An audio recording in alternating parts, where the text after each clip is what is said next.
this meeting to order.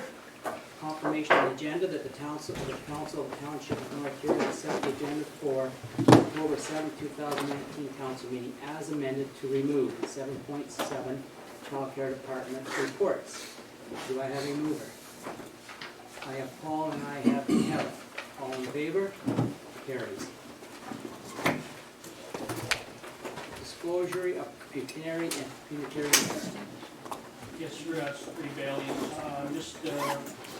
As I'm declaring a conflict of interest or pecuniary interest for item 5.2.1 of the tonight's meeting, check the bills and accounts. Check number 504548 is for reimbursement for daycare supplies that are paid to my sister's Tiffin site, as she is an employee of the municipality. So I won't be commenting or voting on the bills and accounts.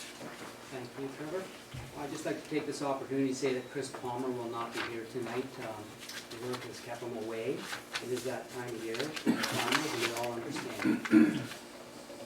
Public comments. Opportunity for any member of the public to speak to an item of business on the agenda for a 2-minute period per person.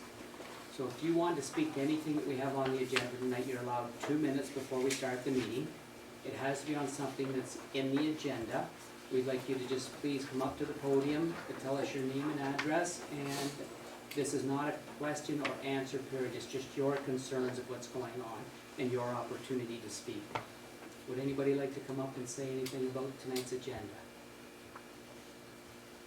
Last chance. Seeing none, we will move on. Thank you. Consent agenda. That the Council of Township of North Huron hereby adopt consent agenda 5.1.1 to 5.1.3. And further, the Council of Township of North Huron hereby receive consent items 5.1.4 to 5.3.5 for information. Do I have a mover? Anita, and I have Rick seconding. Anybody like to speak to anything on those agendas? Not seeing any, I call the vote. All in favor? Carries.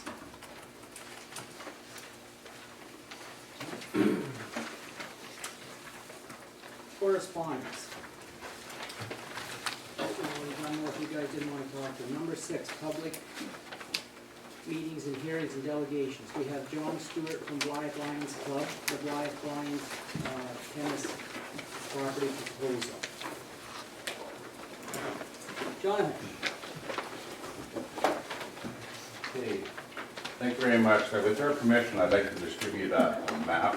I was thinking this afternoon, I'm going to talk about different things, and people may not have any idea where I'm talking about.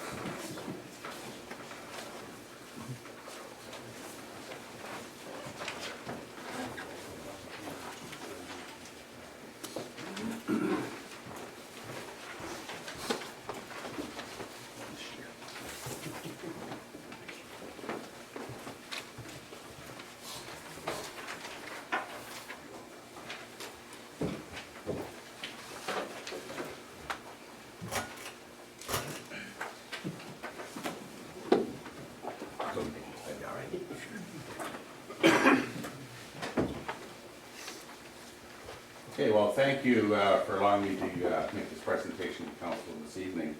I'm speaking on behalf of the Blythe Lions Club, and I do have a number of Lions Club members here present. I just wondered if they would like to maybe stand and be recognized.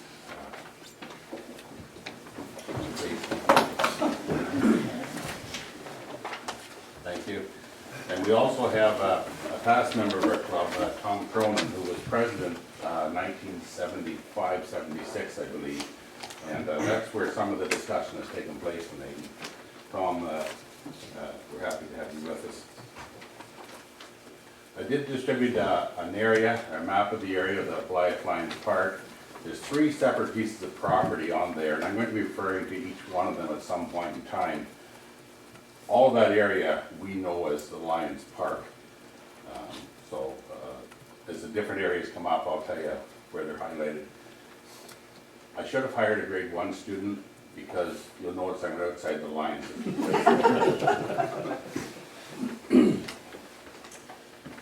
The Blythe Lions Club received this charter from Lions Clubs International in 1945. The club is currently one of more than 45,000 Lions clubs located in 200 countries worldwide.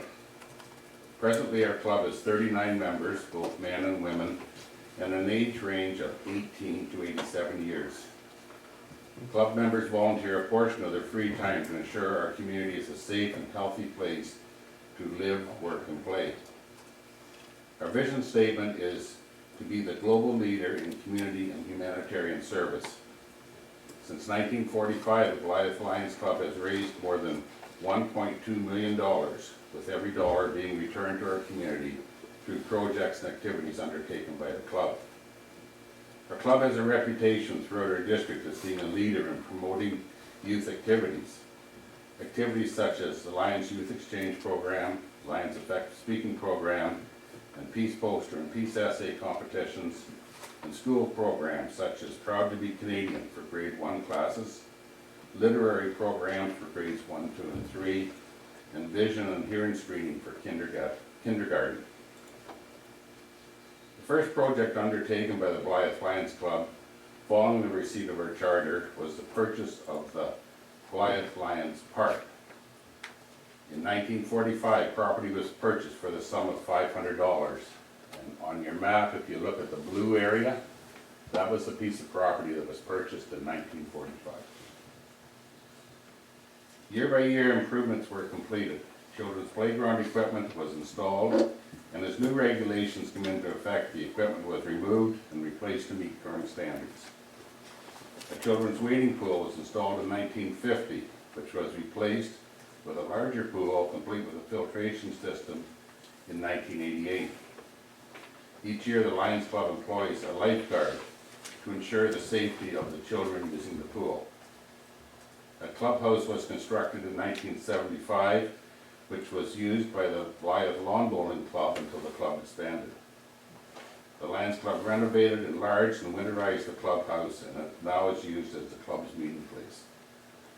A picnic pavilion was constructed in 1980, and an addition was added in 2018. Over the year, the Lions Park has been used for family get-togethers, school reunions, outdoor church services, community meetings, snow volleyball, horseshoe and holy board tournaments, weddings and receptions, beer gardens, and a place for rest and relaxation for residents and visitors.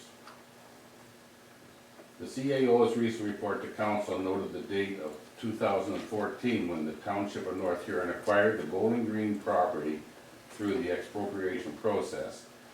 And again on your map, the Bowling Green property is, what we refer to as the Bowling Green property is area in pink.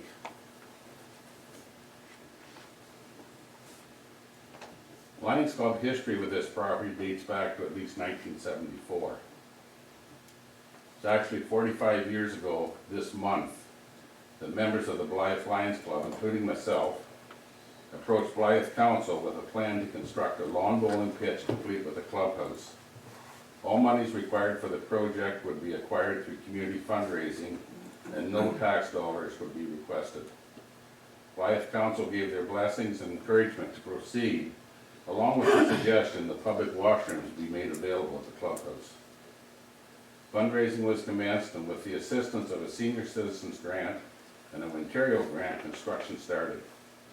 The clubhouse was built with volunteer labor and included public washrooms available during the spring, summer, and autumn months. Special topsoil had to be imported for the bowling green. It was purchased and leveled by the Lions Club, and special grass seed was planted. And we must have planted the grass upside down, or grass seed upside down, because the original planting didn't grow. So, the next year we contracted a landscaping company to reseed. The club hired a groundskeeper as a consistent supply of water and fertilizer was required on a daily basis. Lawn bowling equipment and a special lawnmower was purchased. The chain link fence was installed by Lions members. The Blythe Lawn Bowling Club was formed and commenced operations in 1979. Sewers were installed in Blythe in the early 1980s, and the Blythe Lions Club was asked by Village Council to pay the sewer frontage charge along Queen Street, and the club made the requested payment.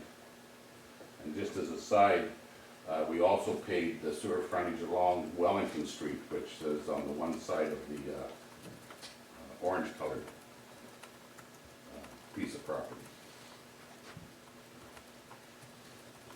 In the early 1980s, the Lions Club recognized the need for a picnic pavilion. Again, with the blessings and encouragement of Blythe Council, the pavilion, along with a driveway and parking lot, was constructed. Volunteers built the pavilion, and the club contracted Radford Construction to build the driveway and parking lot.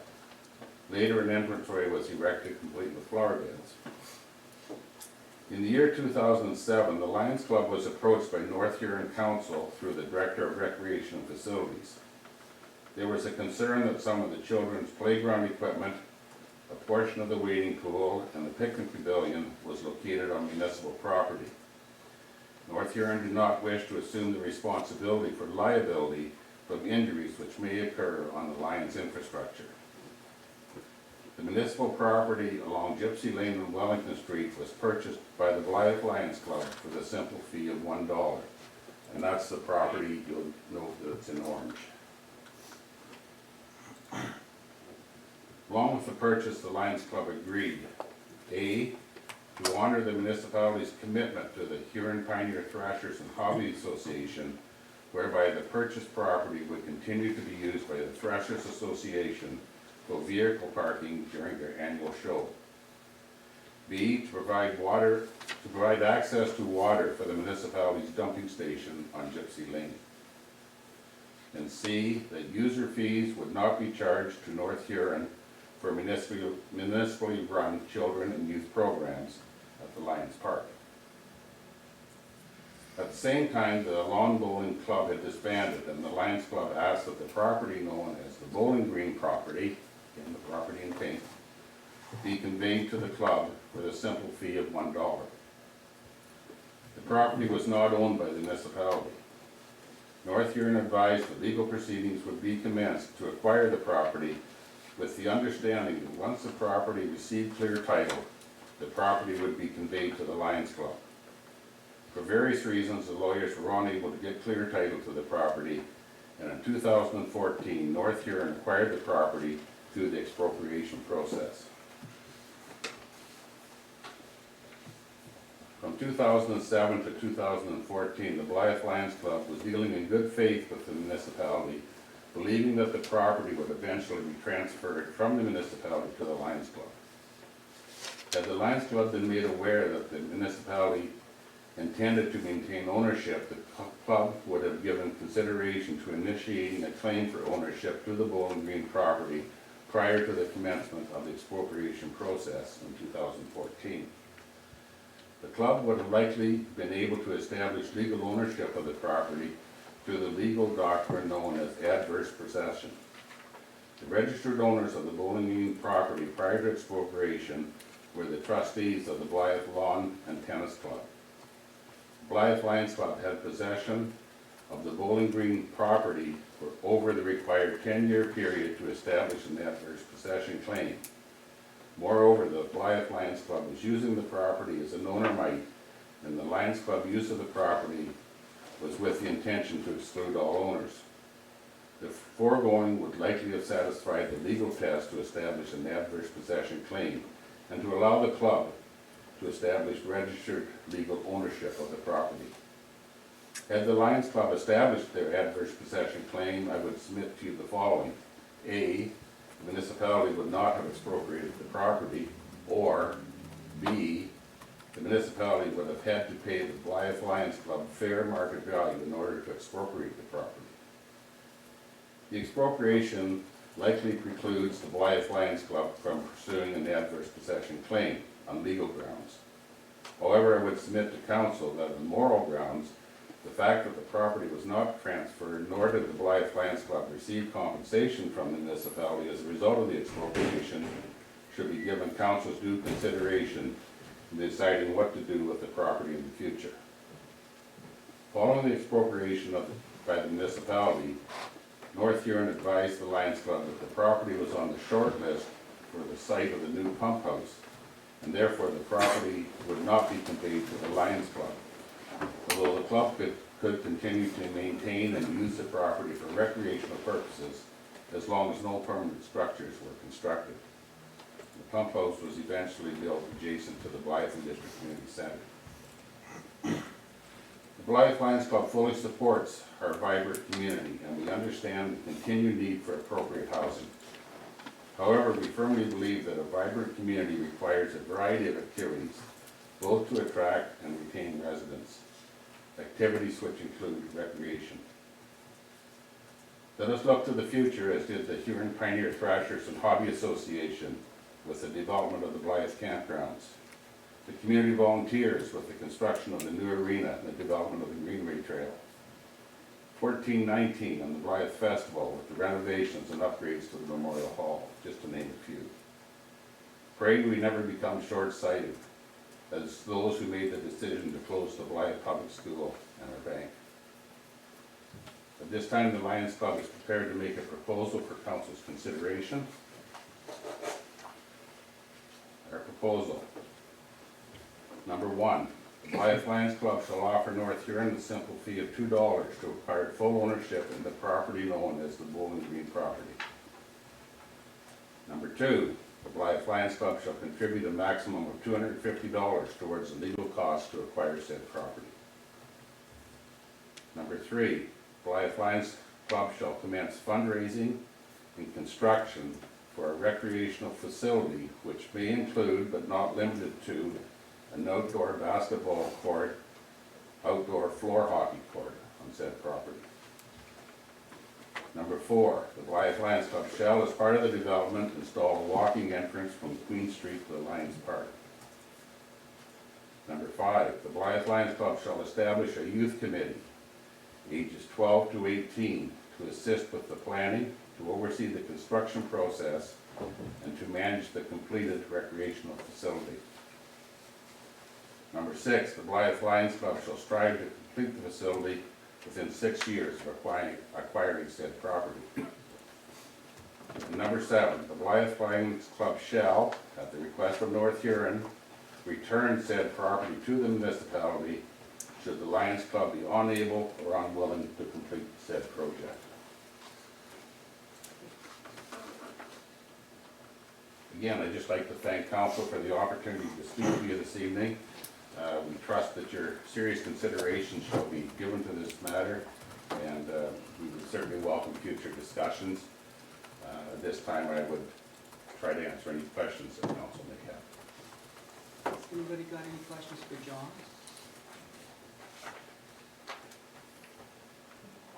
Not seeing any. I'm going to ask if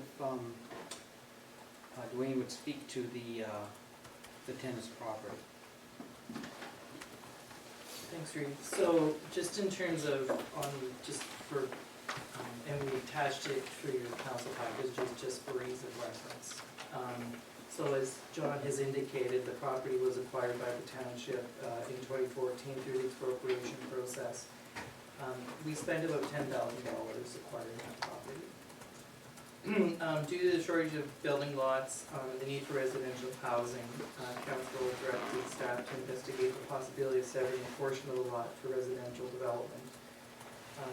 And but as part of that, council indicated that they're aware and indicated that any future development of the land would need to take into consideration the needs of the Lions Club. The property itself, as John has indicated, is irregular in shape, as shown on the map, and it has frontage on Queen Street and Gypsy Lane. A portion of the lot fronting on the Gypsy Lane provides access to the Lions Club house and wading pool, which John has indicated. Because it's a highly visible and accessible site, there is a lot of potential for residential development on the property. It would add to the Queen Street scape in Blythe. Council would also be in a position, if they so wish, to hold it to a high standard and develop a concept plan for the property that would address the needs of the community. In terms of the type of residential development, the thinking would be a multi-unit, something, it is a sizable property that you could put 2 single homes on it. But given the housing need, the thought would be that it would be a higher density residential development. And in terms of exactly what that hasn't been determined, but the thinking might be a fourplex, for example, something that has four residential units. In terms of access to the property, an entrance off of Queen Street might be a possibility. That we would need to get an access permit from the county. But currently, the property does have access off of Gypsy Lane, as shown. So depending on the direction of which if council did wish to pursue residential development, the next steps would be, from our perspective, to authorize staff to negotiate agreement with the Blythe Lions Club, which addresses their interests and concerns. Primarily in terms of, we would suggest that council give consideration to the clubhouse being entirely on their property. And in terms of access, in terms of the Gypsy Lane access, that would be maintained, if not become part of the Blythe Lions Club property. A concept plan would be developed for a portion of the land to be severed. So again, we would look at exactly what you would develop, your parking requirements, your setback requirements, etc. Sever the portion of land to be developed through the completion of registration of a land survey. Council can use its consent authority to do that without, it's a matter of completing a survey and doing registration on title. Council, in terms of next steps, would declare the severed land as surplus and then could issue a request for proposal for the sale of the property. But in doing so, there would be an official plan and zoning bylaw amendment that would be required. But council could designate it and zone it specifically to what it is that council had in mind. So should you decide whether you want a multi-unit in terms of a 4-unit, you would zone it as a medium density, but if you decided 2 single-family homes, then it would be a residential R1 zone. So depending on the direction of council, it suggested that we would do the opening and the rezoning before we would issue the request for proposal. So it depends on council's wishes in terms of how you wish to proceed. So here's the dilemma this council faces. We have such a shortage of housing. We have factories crying for people to work there, and we have to create housing for it. On the other hand, we are a very vibrant and a very well-adjusted community, and we love to do different things in our community and support our Lions and support all of the people that volunteer to help us, like you folks sitting there tonight. So understand, this is a very hard one for us because we've got 2 great things that need to be done. Whether we can come to a compromise on that, or go left on that, or right on that, I guess that's going to about to take place with a conversation with our council. Having said what I've said, I'd like it to open it up to the floor to the councilors and having a conversation about this. Go ahead, Kevin. Thank you, Billy. Historically, for this council, at least my perception of what was in front of us as we took our new council positions at the beginning of the year, some of the decisions from the past council have forced us to make hundreds, if not thousands of dollars of extra expenditure just from their decisions that they made during that time. And they're not here to be able to face our constituents over what's transpired now. I find the explanation by the Lions Club as the ownership and what went down to be a little troublesome as to why the past council would choose to expropriate the property without full disclosure to the ratepayers. I didn't know anything was going on as a ratepayer back at that time. The Lions indicate that they were not involved in that process. I find it egregious that the land would be grabbed from them when historically they were the caretakers of that property. I do see that the expropriation was done through the past owners not being involved in the property any further. But with the clubhouse, would have had to have a building permit issued to build it across a property line that wasn't right for them to do at the time. They would have had to get a severance or at least an easement grant. I haven't heard of any such things going through council in 2014. I highly approve their coming forward and taking a forward look at the property as far as recreation goes. It's a recreation property that doesn't require council to add hundreds of thousands of dollars a year to maintain it or upkeep it, as there are some of the other facilities that we have. I would also like to state that as far as North Huron is concerned, Blythe has gone forward with multiple housing projects that we have well over 100 possibilities of new places to live already in process and in construction at this time, where your information about the factories needing places to stay, we've got 100 more. If I can't see Blythe needing a whole lot more until those are filled up. And using that background as to why we would expropriate and build a multi-story structure on that property, I find that a little forward thinking for the property when historically it was recreation. I would put my whole heart and support behind returning it to its historic lines. I fully endorse the Lions Club putting in what they're proposing to do with the basketball and the floor hockey pad. I know they've been great stewardships of that property. That property is probably the most used property in town, and their care of it and their public commitment is second to none in Blythe. And I would reasonably say I don't support a grab from a volunteer organization simply on the grounds of miscommunication. So I would suggest the council take a really close look at what went on during this, and to hopefully right what I see has been a misconception of ownership and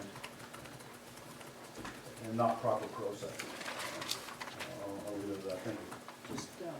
Just want to follow up now. I was on council in 2014, so before I asked Donna to help me, I do remember that there was nobody at the Bowling Greens and nobody owned the Bowling Greens, and we had a hard time finding title for it. Donna, just to further what Kevin said, just how things progress from there. And honestly, I'm putting Donna on the spot so everybody knows she hasn't had time to look this up. I clearly said that I can't remember everything that happened too, but I do remember we started this because there was nobody there that actually owned it. So Donna, could you follow up? Yeah, so a bit of what I can tell you is, some of the extensive costs that the township incurred was advertising. So it was well advertised in all the papers. It had to appear for 4 consecutive weeks. And so, Kevin, I don't know how you would have missed it, but it definitely was advertised in the papers for quite some time. So the advertising part of it and people not knowing about it, there certainly was extensive efforts made to go through all of that for sure. And so no, we went through, this has gone on for years and years, as John has said. So what happened about it too is the township had to write off an awful lot of taxes on this property because there was no clear ownership, but yet it still generated a tax bill every year. And so we went back and forth with the lawyers trying to determine whether it was better to go to a tax sale or whether we go the expropriation route. So our concern was for the Lions Club property because the rest of their property, because if it went to a tax sale, you have no, its highest bidder. So then someone could have come along and bought it, and then because they need the access off of Gypsy Lane, then it could have been sold out if we would have went the tax sale route. So those were all reasons why we couldn't go tax sale, because we wanted to protect the Lions Club there. And then as John was saying, the township gave them back, once they found out that the wading pool and everything was actually property the township owned, but it was their facility, so it only made sense that it went back to them. And so that was all transferred up properly. So it still came back down to the expropriation was the only way to get this property back into a legal, clear title for that. And they definitely had talked about giving it back to the Lions and doing all sorts of things with it. But I honestly don't believe at any time that the Lions were, not kept in communication or anything like that. That was the whole point of going to them right now when, as you know, times change, so, and council had asked staff to look for a new building lot, so that's why the first stop was back to the Lions Club, because we know, also as part of all that, council entered into a legal encroachment agreement. So when you were saying about there's no paperwork on that, there is because their clubhouse does encroach over onto this property. So that has been all looked after, so to make sure that their interest in the building is certainly well documented, and they won't have any problem with their building encroaching onto this piece of property. And certainly, no matter what happens, that will certainly be given full consideration to make sure that, there's no problems caused to them.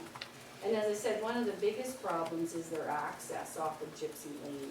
So that has to be maintained for sure. So again, no matter what happens going forward, that access has to be preserved for them so that they can get into their property there. So that's just a bit about it. It took years to get the appropriation through, and a lot of money, and a lot of back and forth with the Lions Club. So I know Council of the Day certainly didn't want to, it was certainly a lot of discussions with the Lions Club to keep them up to date with all that is happening there, for sure. Thank you, Donna. So that brings us to where we are now, the Lions Club. Go ahead, John, no, go ahead, sir. With council's permission, I'll let John speak. Just on the expropriation process, the Lions Club's not disputing, we were aware of the expropriation process. It wasn't a secret to us. We knew that was going to happen. I guess our thought was that we were in discussions with the municipality, and our understanding was that once the expropriation took place and the township became the legal owner, as Donna said, there was a number of ways that was discussed on how we're going to do that, that property would be transferred to the Lions Club. So we're not disputing that we didn't know anything about the expropriation process. So where we stand now, the Lions Club have stepped forward because we brought this front and center when we were looking for municipal land that we could sell to create housing, which reduces your taxes. Well, keeps your taxes in line. I wouldn't go as far as reducing taxes, but anyway, that's why we were up there looking at what we had and what we could use. So council, now we have the Lions Club here, and they've approached us again for ownership of it and a worthy cause for it. And at the same time, we've been looking at the housing. So are there any further questions, comments, ideas? Go ahead, Anita.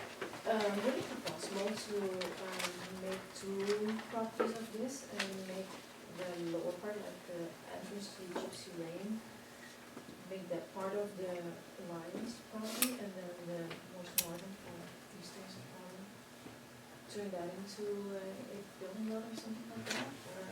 So with council's permission, could I ask John if the Lions Club would be interested in discussing something like that? We're just throwing things out here, guys. I'm one of 39 members, so. I'll put you on the seat. I think I think the Lions are open to discussion on the property. The proposal we put forward, we spent a lot of time discussing that with our membership. That was the proposal we're putting forward. We're hoping the council gives that consideration.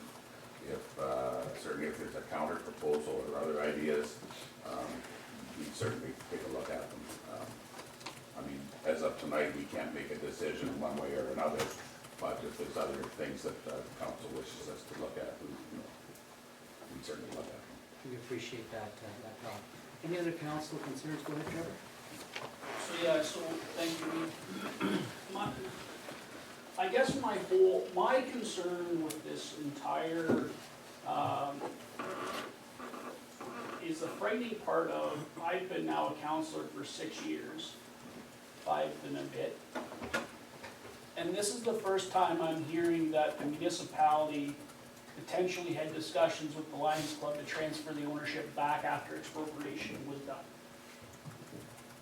Never was I ever informed that the expropriation process was carrying on, but never was I believe, council ever indicated that once this expropriation process was done, and you as a municipality spend $15,000 on doing this, we would then transfer that ownership over to the Lions Club. And I'm not saying that was not a good thing or a bad thing. What I'm saying is, I'm not sure council was fully informed about that particular comment in the Lions Club's presentation. I'm not disputing whether it's right or wrong. I'm just saying, if that was the case, council was not aware at the time that this was a discussion. Because I agree why we did the expropriation, to cover ourselves with regards to the highest bidder on that property.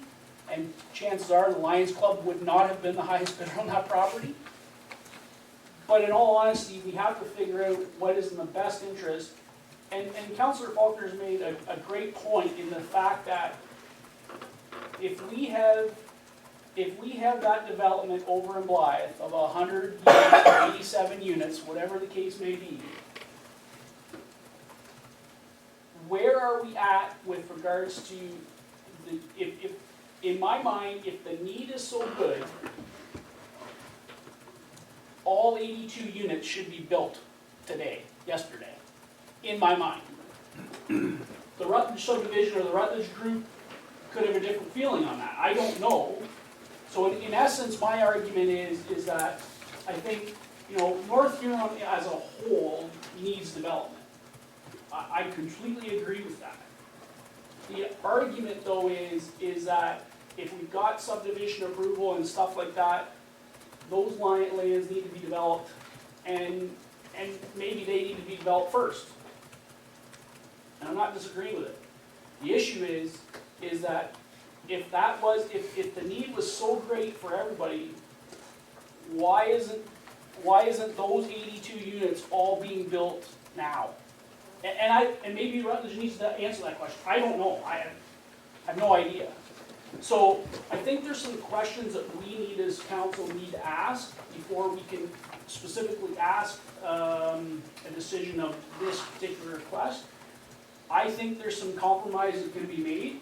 I think we need to ask, in my opinion, I think there needs to be some discussion from staff perspective as to the needs of the housing within North Huron. I know we all say we need them because we haven't had them and tax rates need to be equivalent, and that's how we manage our taxes.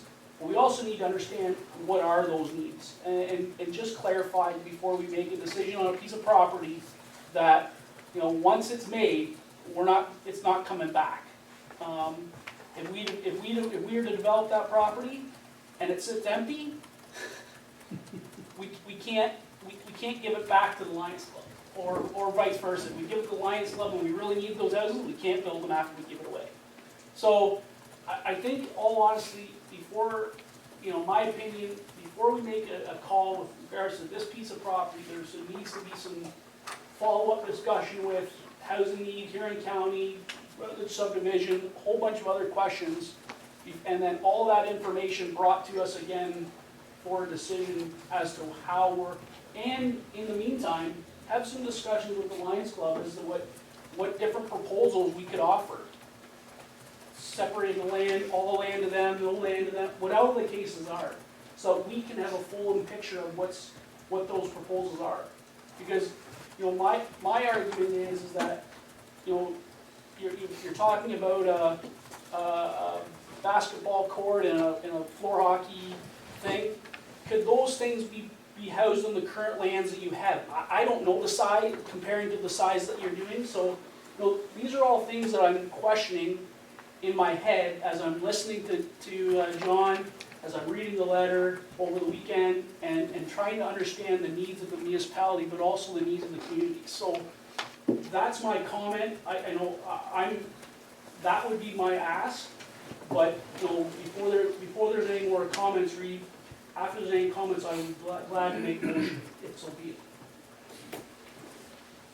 Any more comments? Go ahead, Brett. Yeah, myself, I kind of concur with what Councillor Faulkner said. I'm a Lions member myself.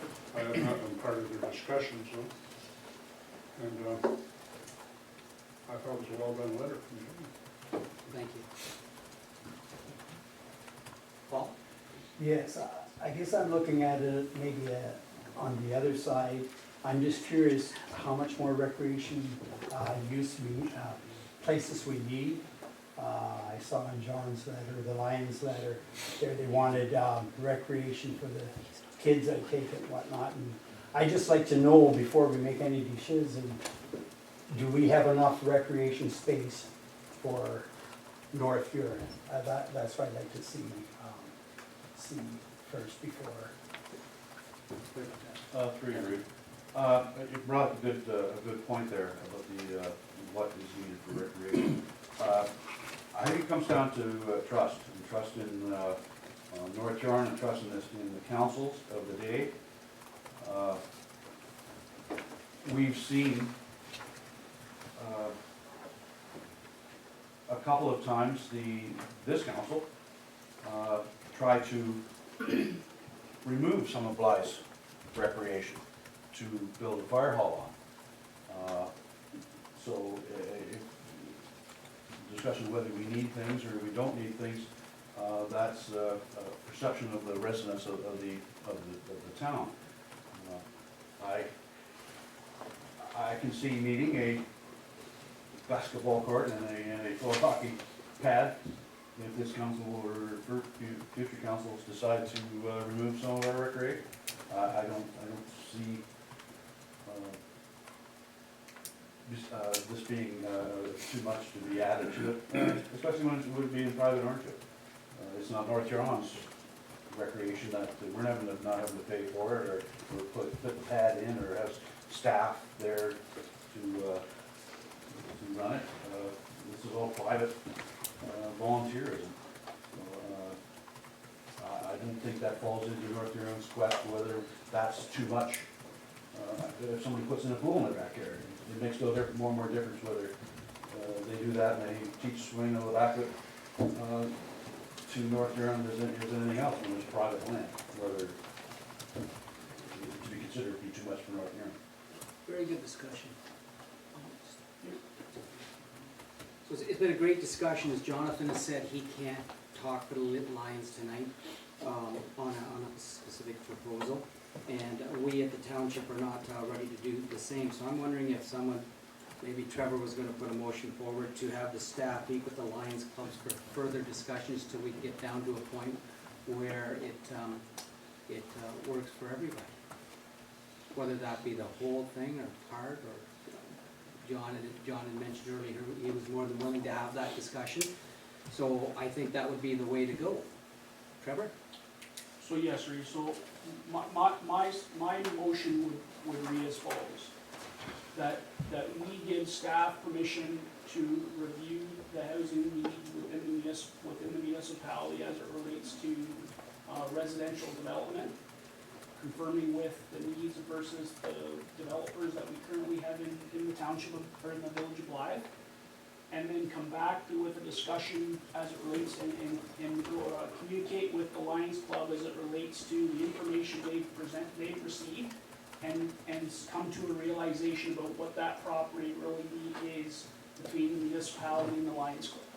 That's the way my motion, if I'm looking at doing, that makes sense, that's clear. Do you have a timeline on that? It's, my timeline is when staff can proceed to do, can get the information and bring it back. I don't have a specific timeline. I'm not here to tell staff how long it's gonna take them to do their information to work. I know how you put it there. Do I have a second? We need a second. Any more questions or comments? Go ahead, Trevor. I just wanted to comment on Councilor Hepbur's discussion about recreation needs within the municipality. So we've been putting in the budget every so often to do a rec master plan. That rec master plan will tell us, based on public consultation and a whole bunch of other information, about what recreation facilities that we do need within the municipality. That's what the intention of that rec master plan is supposed to give us. That rec master plan has been sacrificed, I would say, in the last couple of years of council budgeting because of transition of staff, one, and funding of the other, to make sure that we have. So to answer the question, do we really need it? There isn't anybody in this chamber tonight that's sitting in the council or staff that was gonna say, yes, we need it, or no, we don't. That is subjective depending on the people of the village of Blythe and probably the town of Wingham, and East Wallmarsh would say the same thing. So the rec master plan will provide that information, but we're not gonna have that rec master plan available to us by the time we need to make these decisions on this particular property. Anyone else? Seeing none, I call a vote. All in favor? Passes. Don, you will be hearing from us. Thank you very much. Thank you.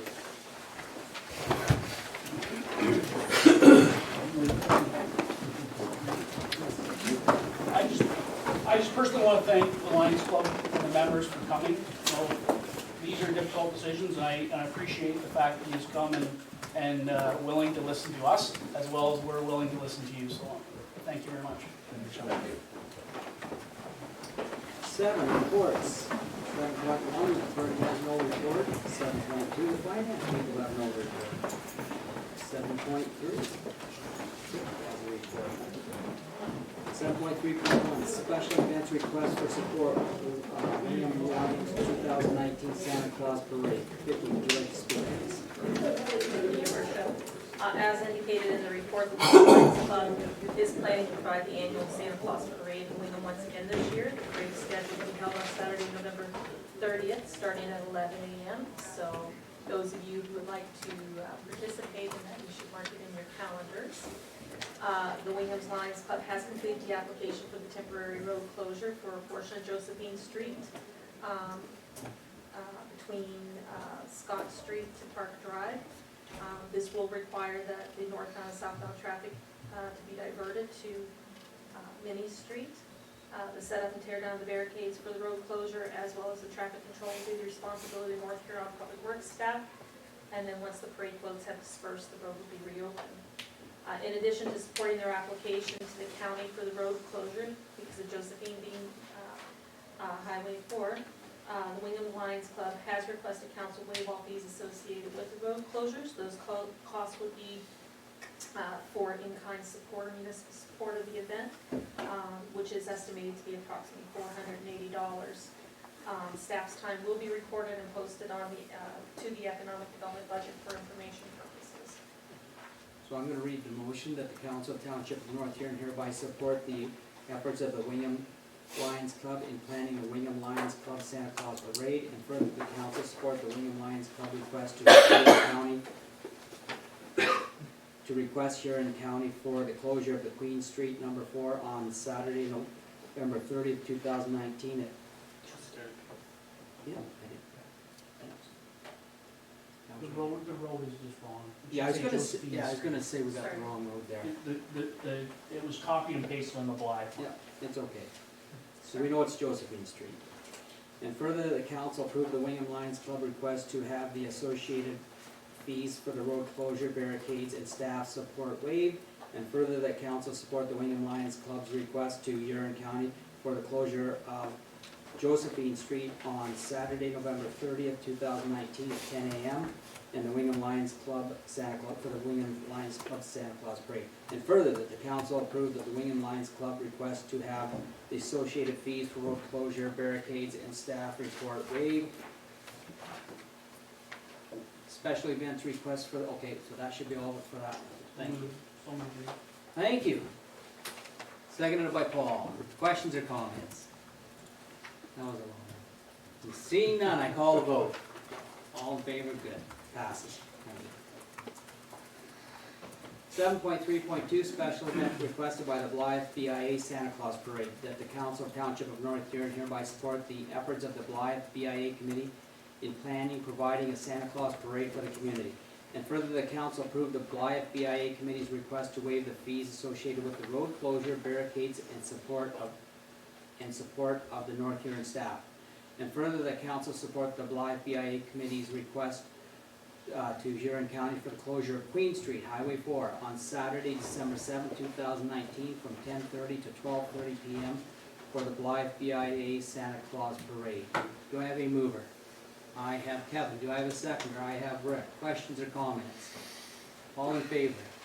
Carries. Rick, you didn't have to talk to those. Okay. 7.3.3, North Huron WCC replacement of the Aquatic Center Decron compressor, and I hope I said that right. You did. Vicki, do you want to speak to that one first? Thank you, Your Worship. The Aquatic Center Dectron unit, as indicated in the report, is a critical piece of equipment at the West Cass Community Center. The unit controls the air quality and humidity levels as well as the pool temperature in the Aquatic Center. The unit consists of several mechanical components, including 2 compressors. One of those compressors is no longer working and has developed several leaks in the refrigerant lines. The compressor cannot be repaired and requires replacement. In consultation with and with the approval of the CAO, a work order has been issued as per the North Huron procurement policy for emergency repairs and replacement. A new compressor has been ordered. It will take approximately 3 weeks for the equipment to arrive.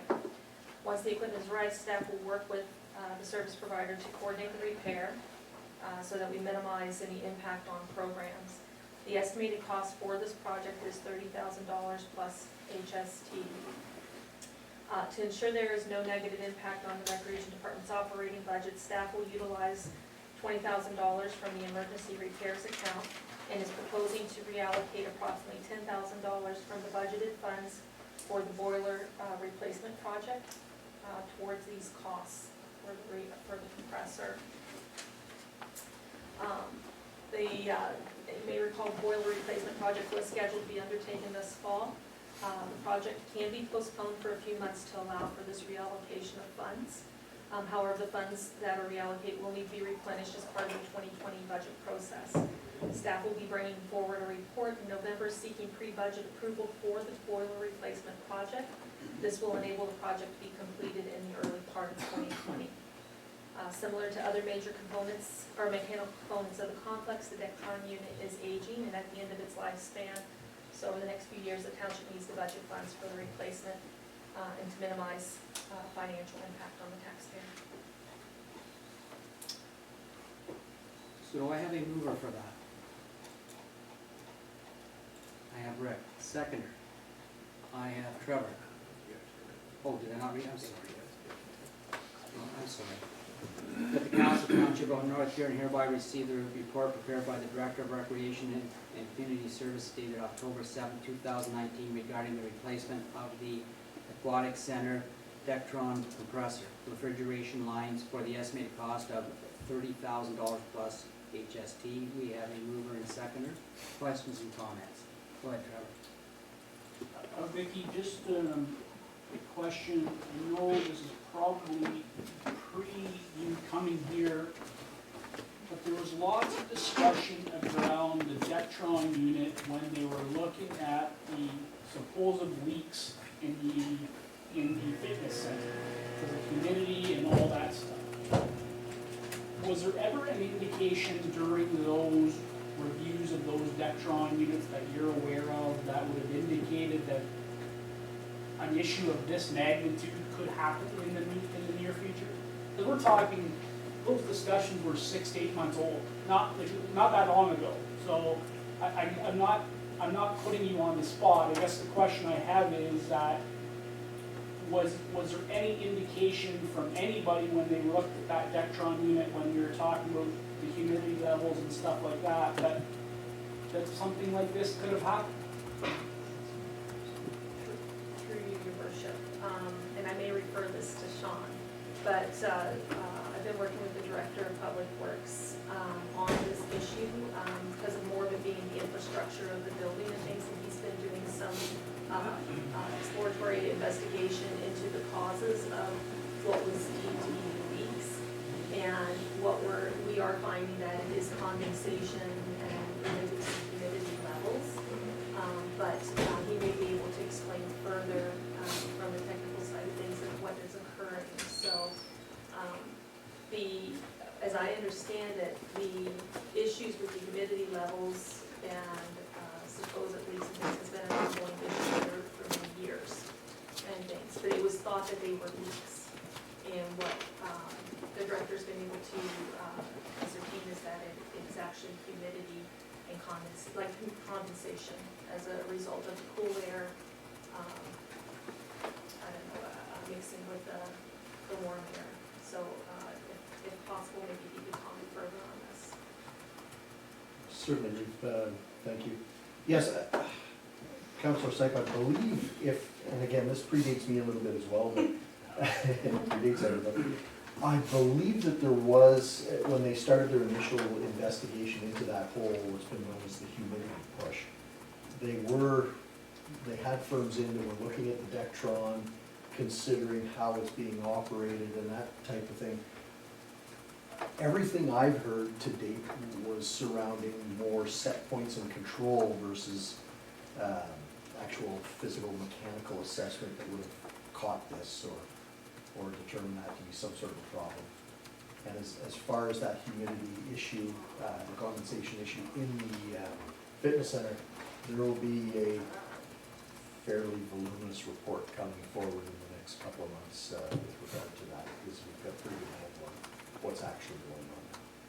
And it's not a mechanical issue, it's more of a building and building issue. Thank you. Any other questions or comments? See, Kevin, go ahead. I was just curious, is it because it fell underneath the emergency repairs that it did go up for tender? I believe so. Vicki? Your worship, yes. So the procurement policy allows for emergency repairs to be handled in a different way and things for expediency to get it repaired. Okay, any other questions or comments? Seeing none, I call the vote. All in favor? Carries. 7.3.4, RFP results for the concession booth services. That the Township of North Huron hereby receives a report from the Director of Recreation and Community Services dated October 7, 2019 for information purposes. And further, the council authorizes staff to meet with the selected proponents to discuss the negotiation terms for conditions to be a potential lease agreement for the use of the Wingham and Blythe concession booths. Vicki, do you want to speak to this one? Yes, your worship. So you may recall in August, staff brought forward a report requesting council's authorization to release a second request for proposal for the concession booth services at the North Huron West Cass Community Complex and the Blytheton District Community Center for the 2019-20 ice season. With council's approval, staff did release the RFP to the public. It was advertised in the Wingham Advance Times and the Blythe Citizen and posted on the township's website. In addition to this, staff also forwarded copies of the RFP to facility user groups, sports groups, and other interested parties for their consideration. The RFP outlined the township's expectations as per the hours of operations and listed the equipment that would be available for use. Proponents were asked to describe their capacity to operate the facility, provide examples of previous experience, and basically a concise plan of how the booth would be operated, including staffing and their ability to meet health code regulations, etc. It also required that the groups indicate the amount of compensation the township would receive for the lease of that area of the building. The RFP for the booths closed on August 30th. In total, there were 4 submissions, 2 for the North Huron Complex and 2 for the Blythen District Community Center. The proposals received for the booth at the Blythen District Community Center were from a local community group and a local business. The local community group expressed an interest in operating the booth during tournaments and special events, whereas the local business expressed an interest in operating the booth for the entire year. Both of those submissions included the compensation, a compensation amount to the township for the lease of the space. Compensation ranged from $1,500 to $2,000 per year. The 2 proposals received for the North Huron Westcast Complex were from local community groups. One proposal was for the operation of the booth during the Silver Stick tournament only. That group actually indicated that if another group came forward that would offer the services for a year-round purpose or purposes that would be, cover off on the Silver Stick tournament, that they would withdraw their submission. The other proposal was to operate the booth for the hockey season. However, neither proposal offered to compensate the township for the lease of the space. Since the concession booth areas are part of a larger center or complex, the cost associated with heat and hydro for both those areas is not metered separately. The leasing of these areas will result in increased operational costs for the municipality. As such, careful consideration needs to be given to the proposed amount of compensation the township receives, given the reason for discontinuing the operation of the booths in the first place was to reduce the cost to the taxpayer. In addition to the increased operational expenses, should the proposal from the local business be selected, in the case of the Blythe Center, that portion of the complex occupied by the business would no longer be exempt from property taxes, and it would actually be taxable as commercial space. Those costs would need to be passed on to the lessee or absorbed by municipality. Although the lease of the concession booth areas to a third party would address complaints and concerns related to the absence of food services during tournaments and special events, compensation for the use of this space needs to be carefully considered, as the cost to lease the space to one community needs to be similar to the cost to lease similar space in the other community. Council also needs to ensure that municipality does not incur a deficit as a result of leasing that space. Therefore, staff have not included a recommendation in here as to go with which group. We need to further discuss compensation with the parties or the proponents who submitted proposals to ensure that there are no additional costs incurred by a municipality should that space be leased. The RFPs did not indicate that, or indicated that we do have the option of not selecting a successful proponent. So council does have that option as well. If the council decides not to select a proponent for this, then staff do believe, as previously mentioned in another report, that the space could be better utilized if it was repurposed. I'm gonna ask for a mover and seconder of the motion. We're gonna have a discussion, and remember, if you can defeat the motion by not passing it, if you feel that it's not in the best interest of North Huron. That's how we'll handle this, because the motion is gonna be on the floor. So right now it just says staff to meet with the selected proponents? Yeah. But, so, as Vicky indicated, there is no selected proponents yet, because council hasn't picked which ones, right? So there's 2 options for Wickham, and there's 2 options for Blythe. Yeah. So, based on the proposals received, if based on Vicky's motion, council would have to give her indication of which groups to go back and negotiate the terms and conditions on. If anyone at all. Okay, can I have a mover then? Don't even get a mover. Rick gets moves, Paul seconds, okay, let's open the floor up.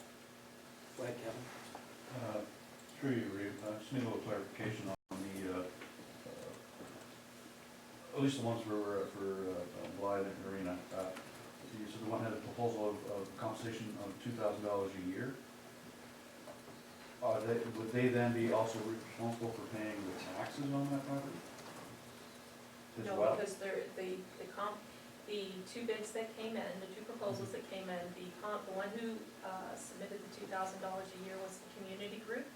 The business submitted $1,500 a year. So it's, if we were to lease it to a business, it becomes commercial space. If we lease it to a community group, it does not. Okay, thank you. Any other questions or comments? Seeing none. I call the motion. All in favor? Can I get that one more time? All in favor? 4, passed.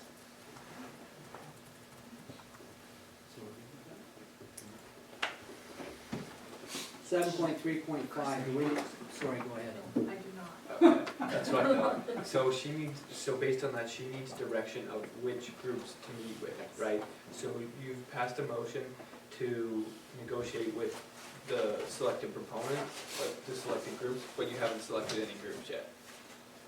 So she needs direction of which groups to go. So, for instance, sorry, Marcel, in Blythe, do you wish me to go back and discuss it with the business? Do you wish me to go and discuss it with the community group? Vicki, do you want us to handle them individually?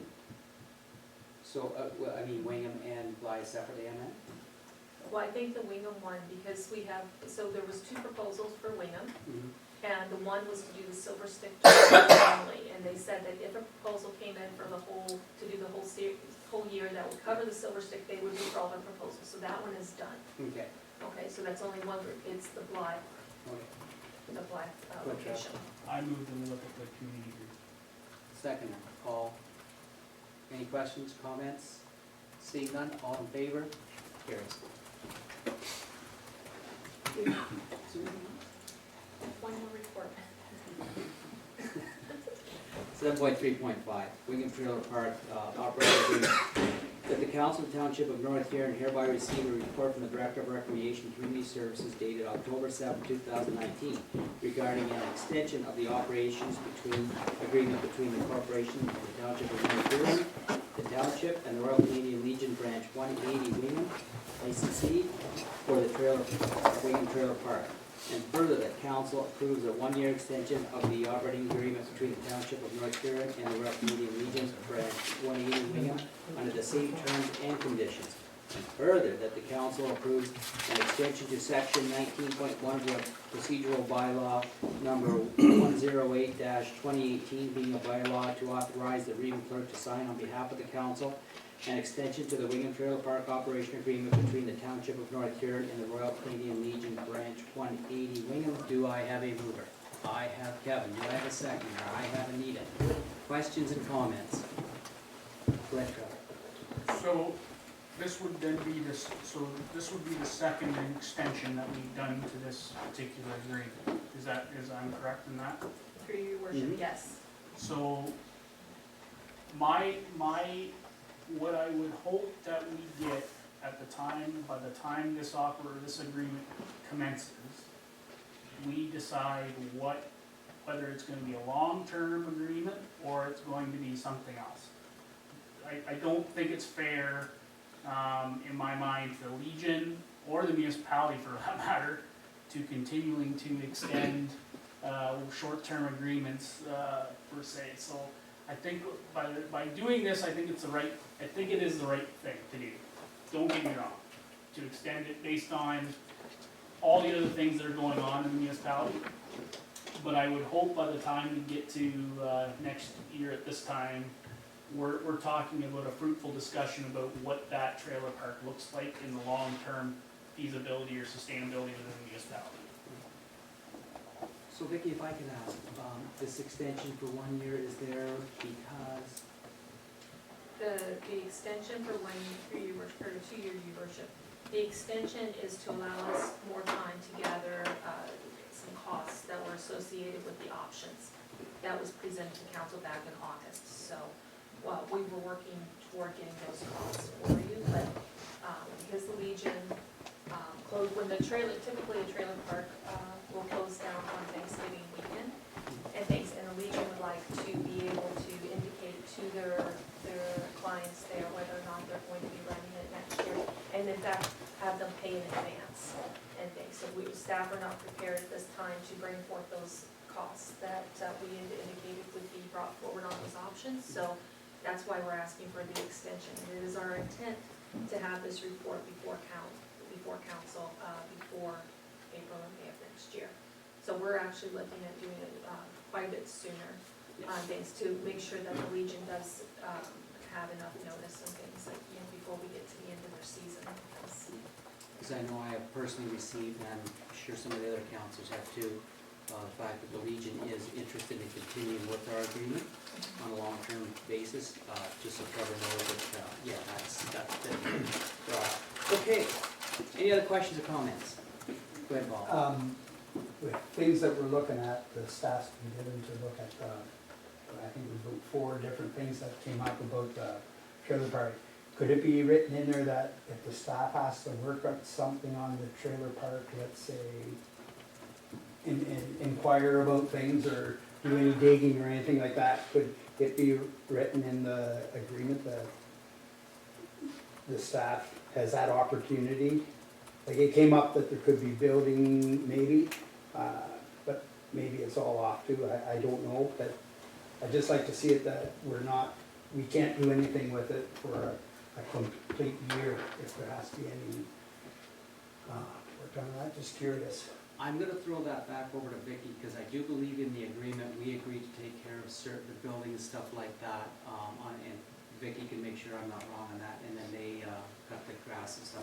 So you're concerned if something happens to the building? No, I'm concerned, let's say the staff want to check into maybe doing something else with the property, that they might have that option. Maybe I misread those options a while ago. Through you, your worship, I think what Councilor Heffer's asking is that we include something in the agreement indicating that if the township wants to, say, do soil test samples or something like that, that we would have the right to do that. I think that's what he's looking for, is so that we can investigate all options thoroughly. Good thought, Paul. Is the mover and seconder fine with that? Yep. Absolutely. I get some heads agreeing with us, so I'm gonna call, any other questions or comments? Seeing none, I'll call the vote, all in favor? Passes. Public Works and Facilities, 7.4.1. Sean's gonna speak to us about sidewalk winter control. And I'm gonna let you speak first to us, Sean. Thank you, Billy. Bear with me for a moment.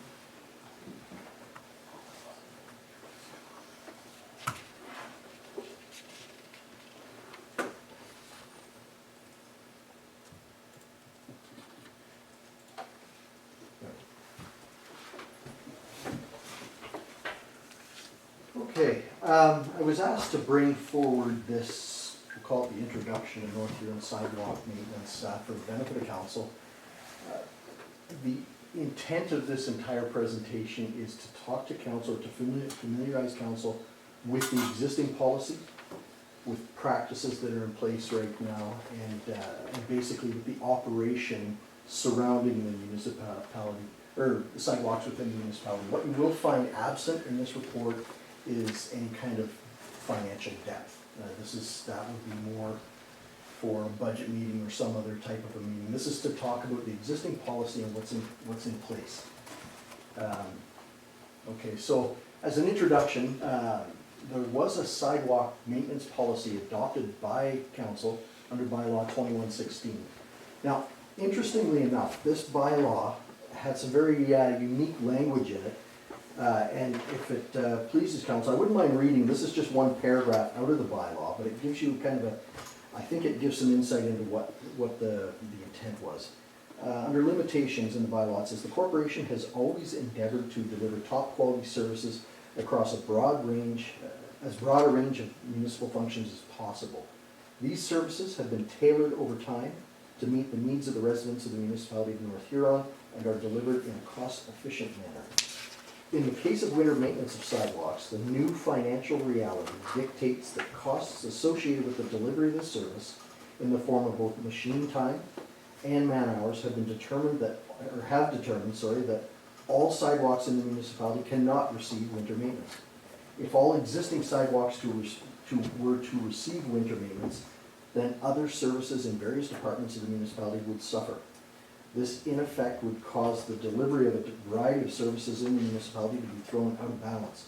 Given the limited tax base from which the corporation has to raise the revenues necessary to offset the operating costs associated with the provision of a variety of municipal services, an increase in the tax levy to fund winter maintenance of all sidewalks would prove to be insurmountable for the municipality of North Huron ratepayers.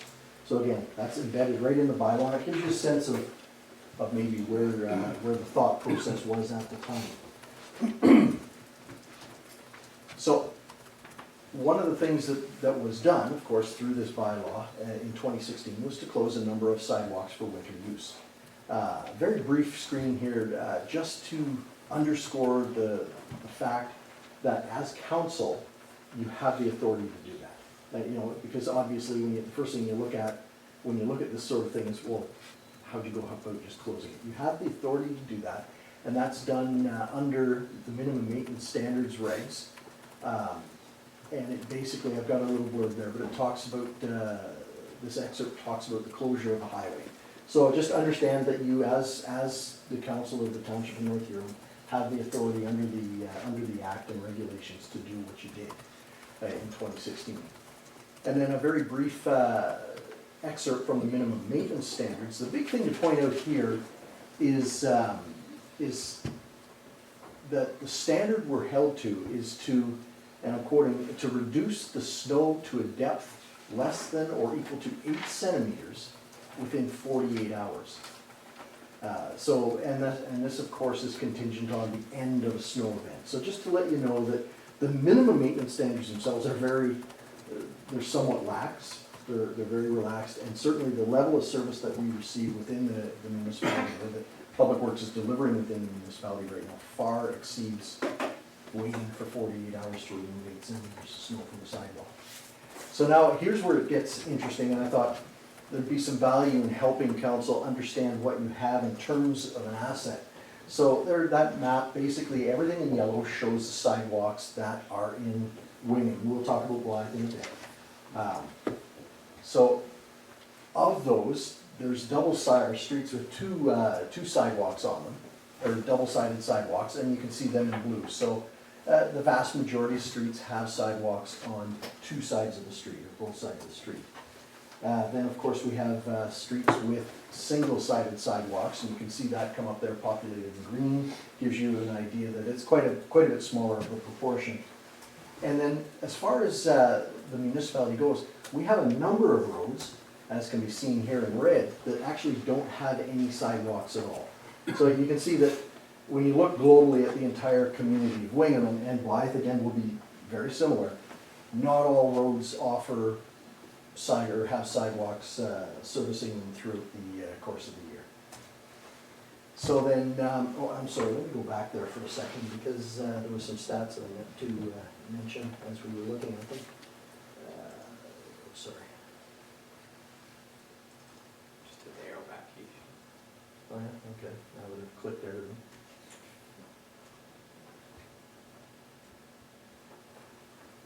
Well, I can just read it.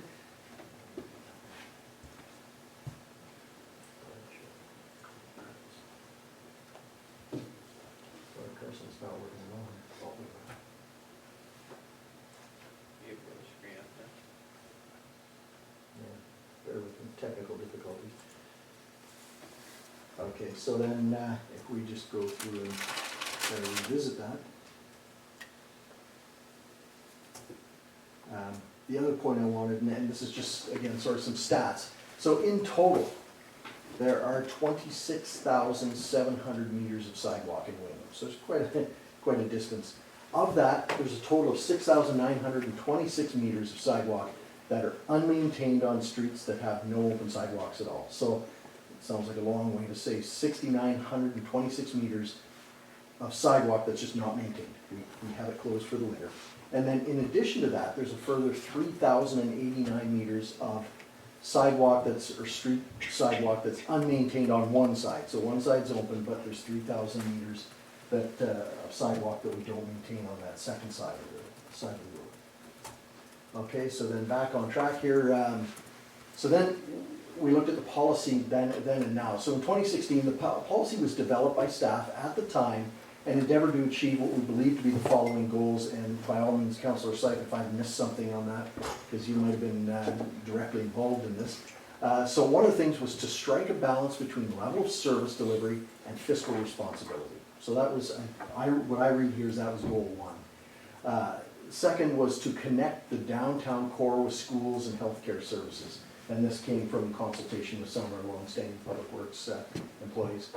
And then the third thing was to align the level of service with the resources that were available to public works at the time.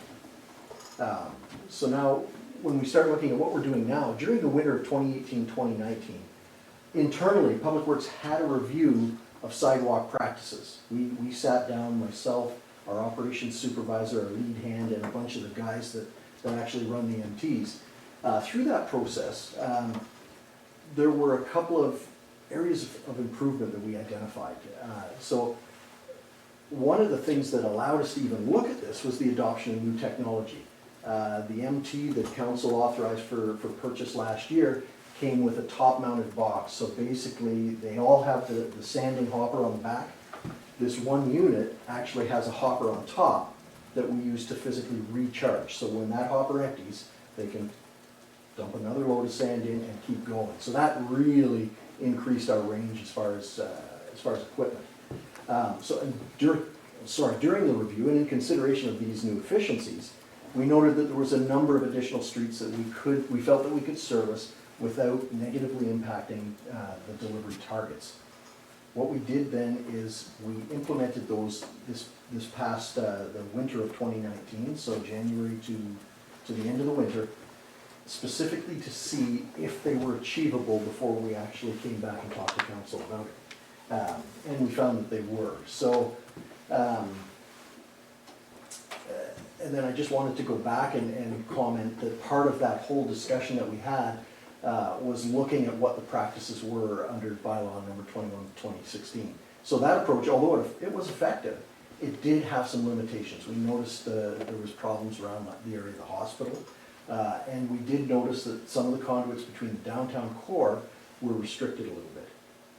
We also observed, partially because of the location of my window, that there was a lot of pedestrian traffic on Edward Street and no sidewalks open. So you saw people hopping snowbanks and that sort of thing. So that being said, we did the following revisions. We trialed with the following revisions. Okay, so you can see we added 3 blocks on John Street. We added a further 2 blocks on Carlin Terrace to try to open that conduit up a little bit.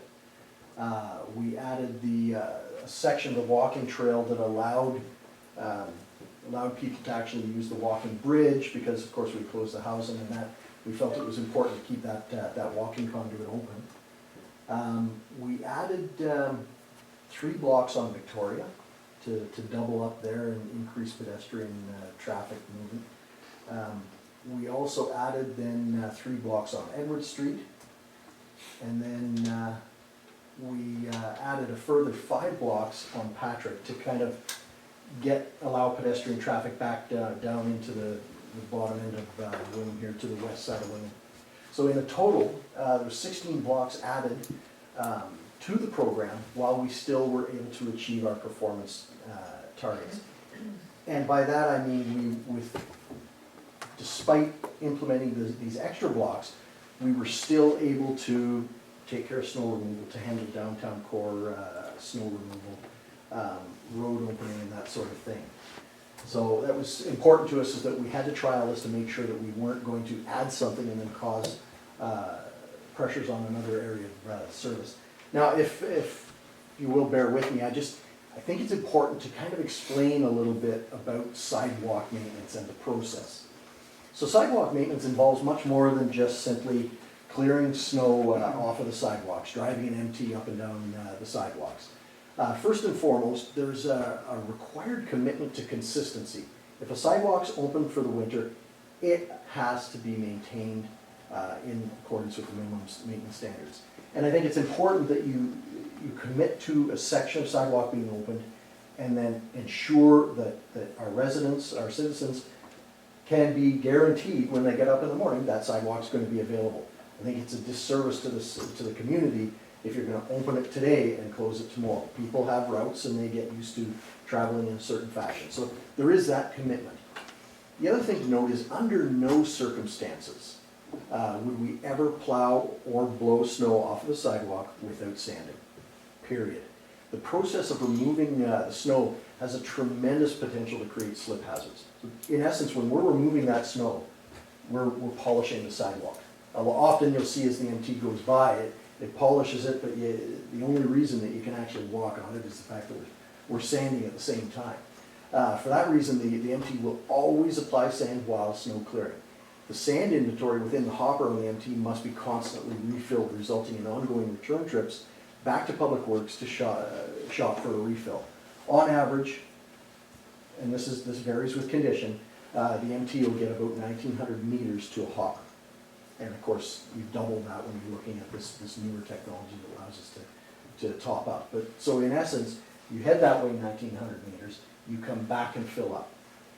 You cross that again, you do another 1,900. So you can see that if we're not careful with the way we lay our routes out, there's a tremendous amount of downtime. So what we've tried to do, especially with the new one, is we'll do 19, work back 1,900 while we're still sanding, and then at least they can double up. But it's so much more than just driving that straight line and dumping sand. And then one of the things that people don't realize is that one of the greatest pressures associated with sidewalk maintenance is not the snowfall, it's the freeze thaw. Snowfalls are easy to deal with. You hit it, you blow it out of the way, you sand it, move on. Freeze thaw, which goes on much longer, I mean, with the climate nowadays, it's not uncommon to get that thaw in January and February. At that point, you're creating ice, you're creating slipping hazards. So you'll see the guys moving up and down the sidewalks, there's no snow. They're dealing with the fact that all of our sidewalks are becoming, in essence, a skating rink.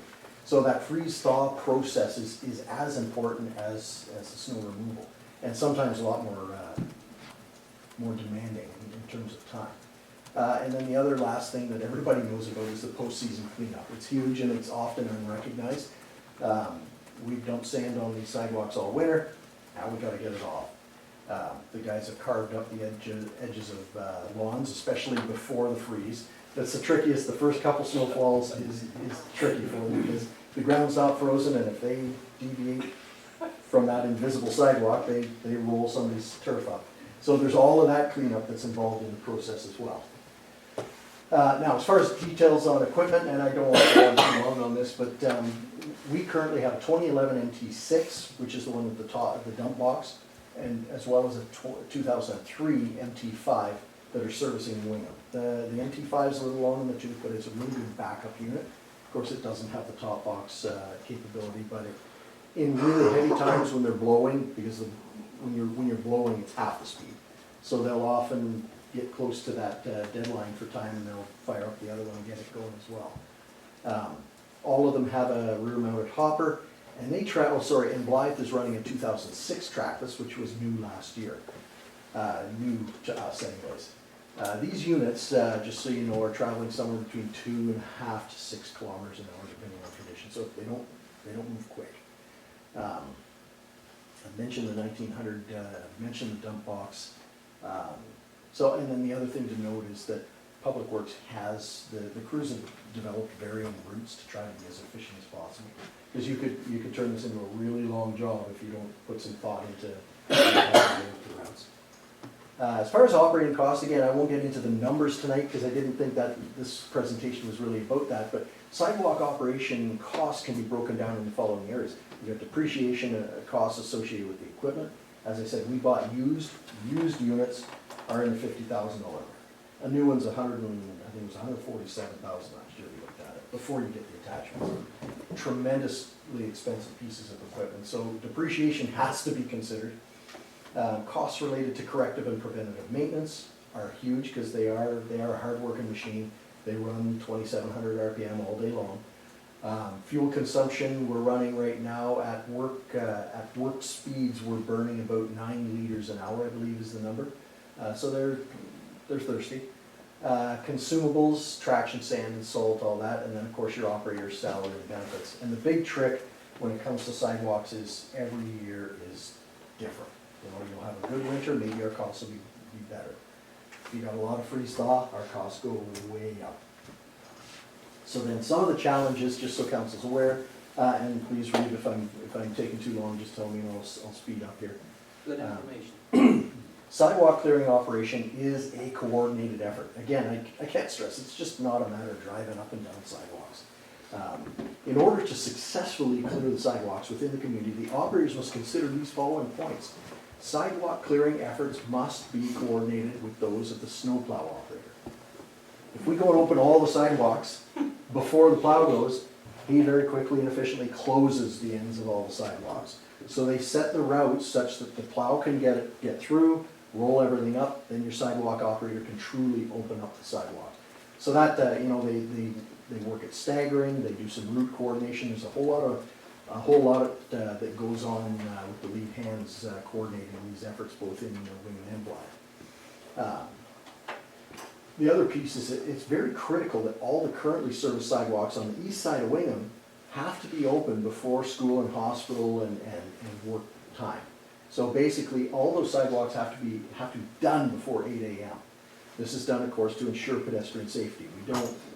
We don't want people to be trying to hop over banks or trudge through snow, and we certainly don't want to mix MTs and pedestrian traffic at all if we can help it.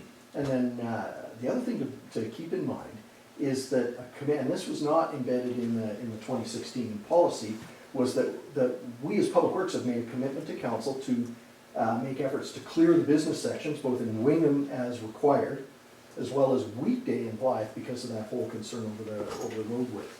So that's really a high level of service that puts a fair bit of additional pressure on Public Works. They have to coordinate such that they're coordinating between plows and the MTs, as well as getting the streets opened up before the businesses. So there's quite a bit happens before that 7 to 8 a.m. piece. And to achieve that, the full crew is on by 4 a.m. Usually he has some of the plows starting a little before that, 3 to 3:30, and then the sidewalks start. A lot of discussion over the Hannah Bridge.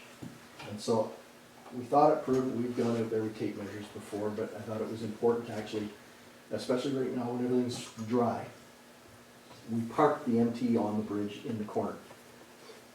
On the east side of the bridge, we keep that open.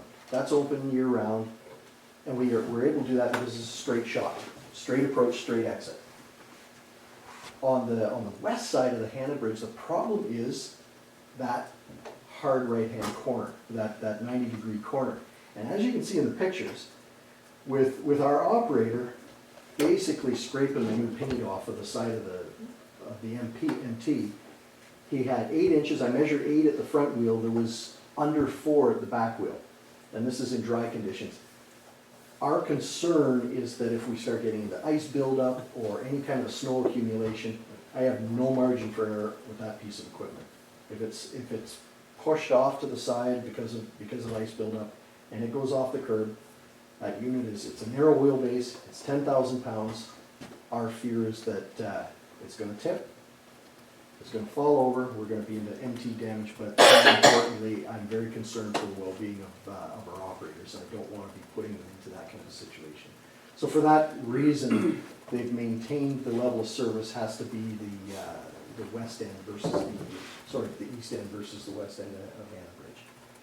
So it's the pictures kind of speak. Okay, and the one last point to note, because we tried to look at this from all perspectives, you know, the only option is to manually open that street, or that section. So you're putting a man out there with a snow blower, and then you're putting them out there and manually sanding.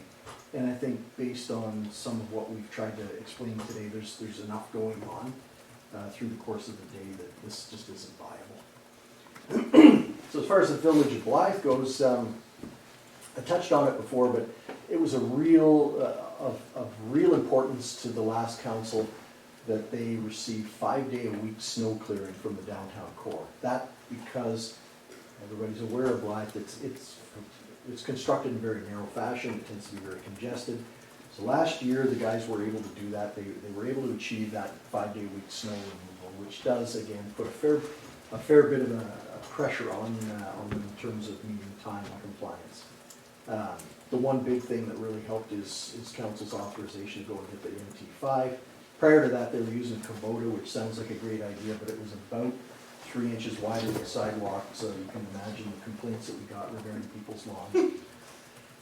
So this unit last year, of course, there's that training period of time, that acclimation time, but it worked a lot better, and even in the short time I've been here, there was a lot less complaints last year. So as far as Blythe, again, we got 6,240 meters of sidewalk in Blythe. Of that, 1,563 meters of sidewalk are completely unmaintained with those sections not being open. And then in addition, we've got 287 meters of sidewalk where we only keep one side open. And in keeping with what we did with and I apologize, you can't really see all the streets until it populates, but there's your two-sided sidewalks. Here's your single-sided sidewalks. And then this is really interesting as far as Blythe goes. These are the streets that have no sidewalk. So it's actually quite a significant proportion. Okay, so what's new? And we're almost done, folks, but since 2016, there's been numerous advancements, or what we feel are advancements in our sidewalk winter control program. Since 2016, the Public Works team has purchased new to us, refurbished equipment, including one MT that has a top-mounted dump box to effectively increase productivity. I wish they all had. Introduced GPS tracking capability to assist in data collection and monitoring. That one's been going on, I think it started around 2016. That predates me. Created an access database to closely track equipment maintenance costs. We had this, we developed this last late in 2018. It's been in play for all of 2019. So basically, fuel we don't track because we buy it in bulk, but all of your operating costs, maintenance, repairs, corrective, it's all captured in these data in the database. So it's a very, very useful tool, and it should help us as we move forward with budget. We get a really good sense of what we're paying for maintenance on all of our equipment, not just the MT. We have aggressively heightened the maintenance practices and upgraded existing equipment for enhanced reliability. We're investing in the equipment. We understand and appreciate that our fiscal reality doesn't see us buying shiny new trucks every year and new MTs every second year. So the guys, to their credit, have really put a lot of time and energy into taking care of their machines. Everything from the oil and maintenance to the tires to the greasing to the painting and spray painting, that sort of thing. So we also, of course, as we talked about, increased the overall coverage by adding 16 blocks to the Wingham program. And we, as I mentioned, maintained an increase in overall service delivery by performing snow removal of the downtown core at that higher frequency. So now that we've done the changes to the route and the increases in service delivery have been trialed and confirmed, we were able to comply with everything last year, met minimum maintenance standards and exceeded them in all cases. Through the early 2019 winter season, we're recommending that the changes, those 16 blocks, be added to the policy and the bylaw. So, and then what's next? Now, this is a big one. The current sidewalk program, with the enhancements added over the past season, satisfy the requirements of the 2016 policy as adopted by the previous council. It's recommended that staff be directed to bring forward an amendment to the policy incorporating the changes that have been tested. Alternatively, If council wishes to explore further changes to the winter sidewalk maintenance policy, staff can be directed to prepare a report specific to those changes, outlining the impact on level of service and/or cost to a future council meeting. And I want to just to underscore that to say, we believe that we're pretty much at the point where if we add, there's going to be some days where we can get through it, no problem. But to consistently deliver the level of service that you've seen, we're at the point that if you asked Public Works to add more, we're going to have a very, very serious look at level of service, and I would bring that information back to council. But I really want to stress that Public Works will continue to provide the level of service that you direct us to provide as council. I think that's all. Thank you, Sean. I'm gonna read the motion. That the council township of North Huron hereby receive the report from the Director of Public Works dated October 7, 2019 regarding North Huron sidewalk winter control for information. Do I have any mover? I have Kevin. Do I have a second? I have Rick. Questions or comments for Sean? We'll start with Rick and then we'll go to Paul. In regards to adding, in regards to adding to streets in Blythe, we plan on adding the north end of Blythe, see as the public works building will be at the top of the hill. Through you, Reed, once the new Rutledge subdivision is in place, we would have to look at that. We're currently there, we still haven't assumed it, and there's no sidewalks that open up at the time. That whole route will have to be added to level service. But from Fuel Street up, there's a sidewalk. There is right now, and I don't think we go that far up. We're this going time. to start at Fuel, No. But that's something we can look at definitely as we move forward. because there's a lot of bus stops up the hill, and a lot of kids there, plus the subdivision, of course. Actually, in all fairness, through you, Reed, once we're located in that, I would recommend that they put the blade down when they drive past it. So it's, I think it's going to self-correct. I think Paul was next. Can you read? You said 16 more added in. How many meters approximately would that be? Just curious. That was, right off the top of my head, 26. 2,345 meters that were added. Okay. Kevin? So you read to John. Is there sidewalks in the Rutledge subdivision? Through you, Reed. Yes, we made sure that they adhered to our development standards so that that didn't become another red line on the map. So there will be sidewalk on one side. Any other questions? Comments? Yeah. I just want to say, I talk to a gentleman once in a while, and he thinks the streets are very well looked after in Wingham. He says it's a pleasure walking here, so. Right, Trevor? Trying to see how I'm on this. Have we had any additional requests for changes in delivery of service over the past, since your tenure, Sean? Yes. In meaning, other than one representative that came at the last council meeting? But have we had any other ratepayers in Blythe or Wingham indicate they would like a different level of service than what we have currently today? Through you, Yeah. not to be facetious, but we actually had one last year that was upset that we added them and had us remove them from the list because they didn't want the sidewalk in front of them. So, but I don't believe that, I'm not aware of any that come to mind right now other than the pressures that we've had from the one group in particular. Thank you. Any other questions or comments? Seeing none, I think I've got a mover and a seconder, do I not? I will call the motion, all in favor? Passes. 7.4.2, OPS 2019-44, request to assign and sublet airport hangar. John, I'm just gonna read the motion first, you need to speak to it.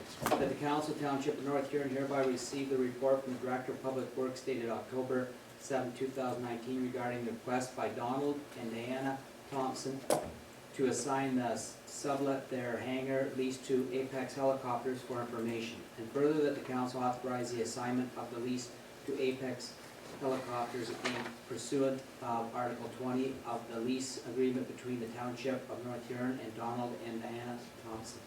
And further, that the council authorize the clerk to complete the necessary documentation to formalize the lease agreement for inclusion on the October 21st, 2019 regular council meeting. Sean, I'm gonna have you speak to this first.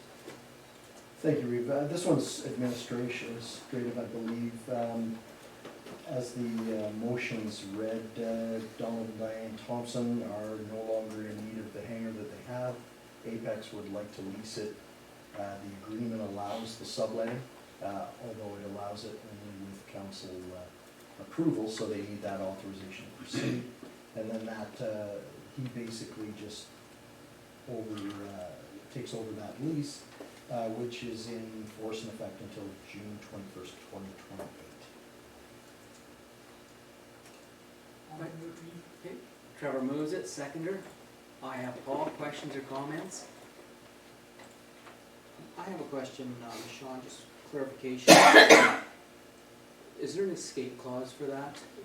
2020 is a long ways away and we're in negotiations. There is not, Reeve, other than if we wanted to break it, we basically have to buy them out of their hangar. So although we own the land, they own the hangar, we would have to, and there's a whole internal process as to how that would be determined. We either go at fair market value or there's third party involved. But it's not a simple one to break because we don't own them. Okay, thank you. Go ahead, Kevin. Through you, Reeve, I was just curious to, this is their contract between the two of them, the lease amount's not exorbitant. I'm just wondering, does the usage of the property, or the hangar on our property, change the tax base when it goes from private to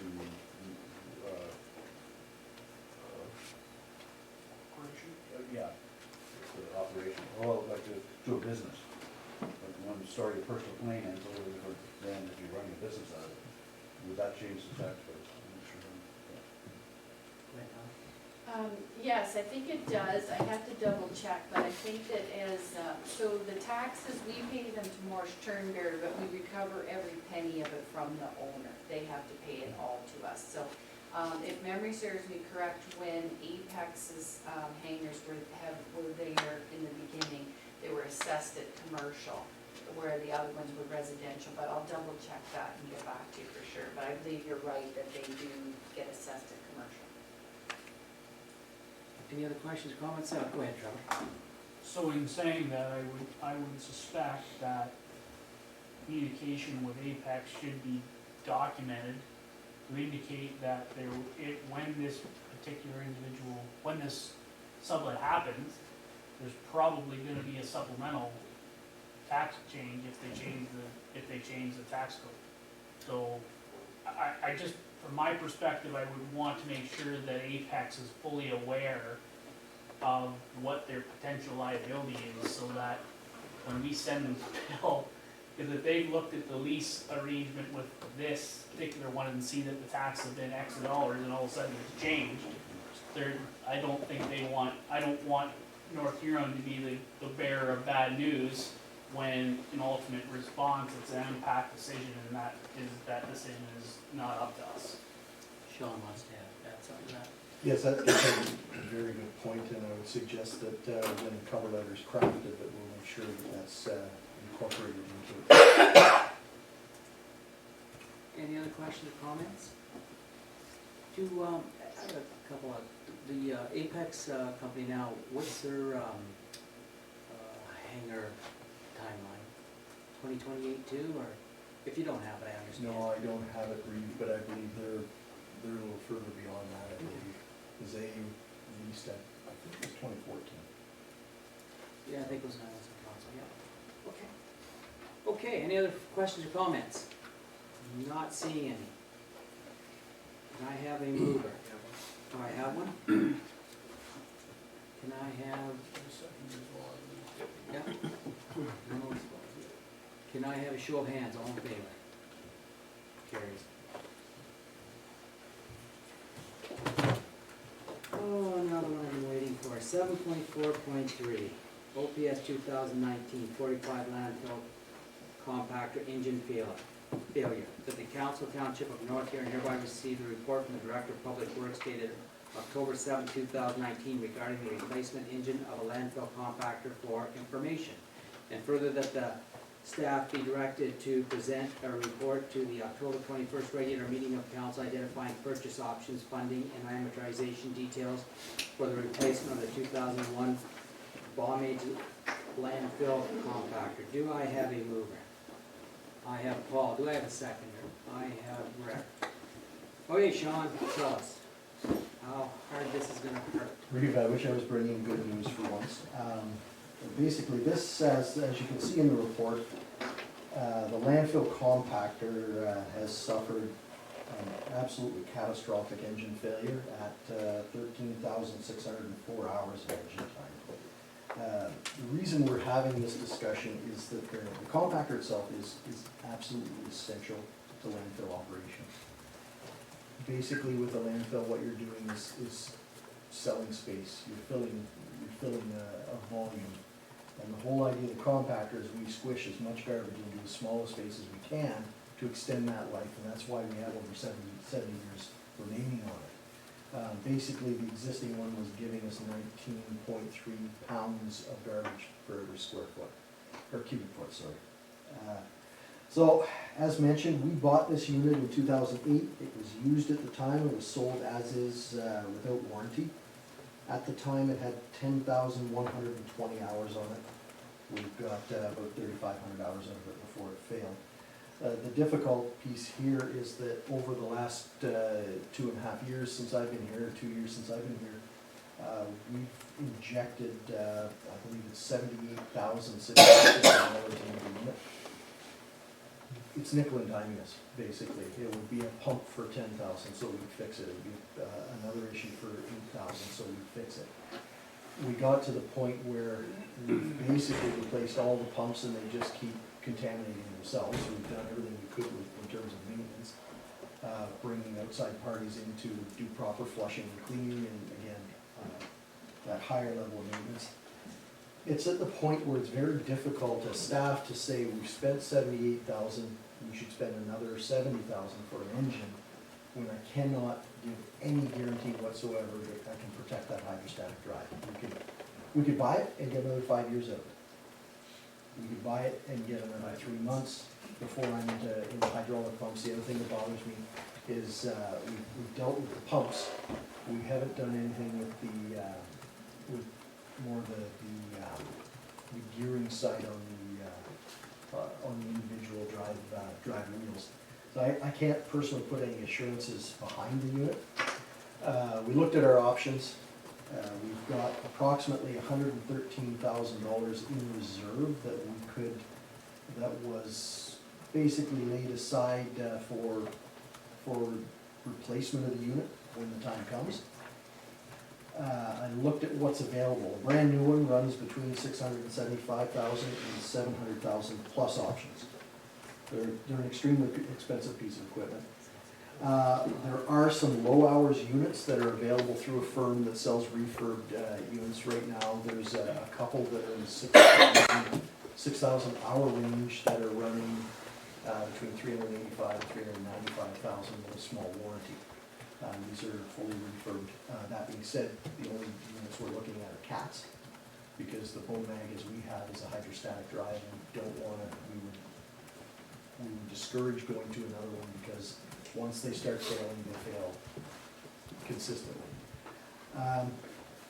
That being said, if council wants me to go and buy an engine, I will order it tomorrow. We'll have it in about 60 days. In the alternative, I would suggest that I could bring in a report back for the next council meeting, identifying costs for various units, as well as what amortization might look like, or funding might look like, because we do have options for funding. The difficult thing with this is that we know that we have other heavy equipment challenges coming at us down the road. The problem is that in this particular case, the proper operation of our landfill is dependent on it. I hope that I've answered all the questions, but I'd be more than happy to cover any more if they come up. Questions or comments from council? Go ahead, Kevin. You know, just in a rough math estimate, it's costing us $660 an hour to run that machine. I got nothing to say other than that. So did you want to say something? Go ahead. Yeah, well, can you rent machines like that or not, or they're just, Through your, rental is not in any way financially viable. Of course, they'll rent them to you, but it's more of a short-term thing. In my past, I've been in a situation where, we didn't own one as a municipality and hired a firm out that had one. But as soon as you go down that path, you're basically at their mercy because of the value of the machine. One other important point that I failed to mention, it's in the report, is over the past 11 years, we put on about 3,500 hours. So our use is very, very low. Looking at a 6,000 hour unit will give us a lot of time, because our average, I think, is about 320 hours a year or something to that amount. In fact, I think 6 hours a week we run. Other questions or comments? Trevor? The only other question, or the question I have, Sean, is that in the winter time, is that bull mag stored out there? And it's always at the landfill?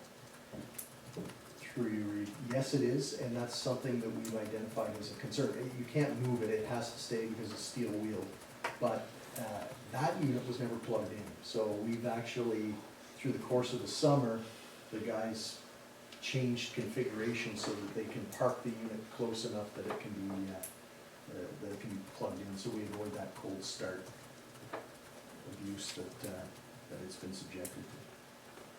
Yeah, I guess, sorry, Yeah, go I guess ahead. my comment was, because right now, currently, we don't have a, and I would never even think about adding, because Don's already looking at me like you're dead, a building to put it in, but the issue is ultimately, if it sits out in the winter, are we losing viability of a machine that sits out in the elements an entire year for 300 hours of work, I guess is my question.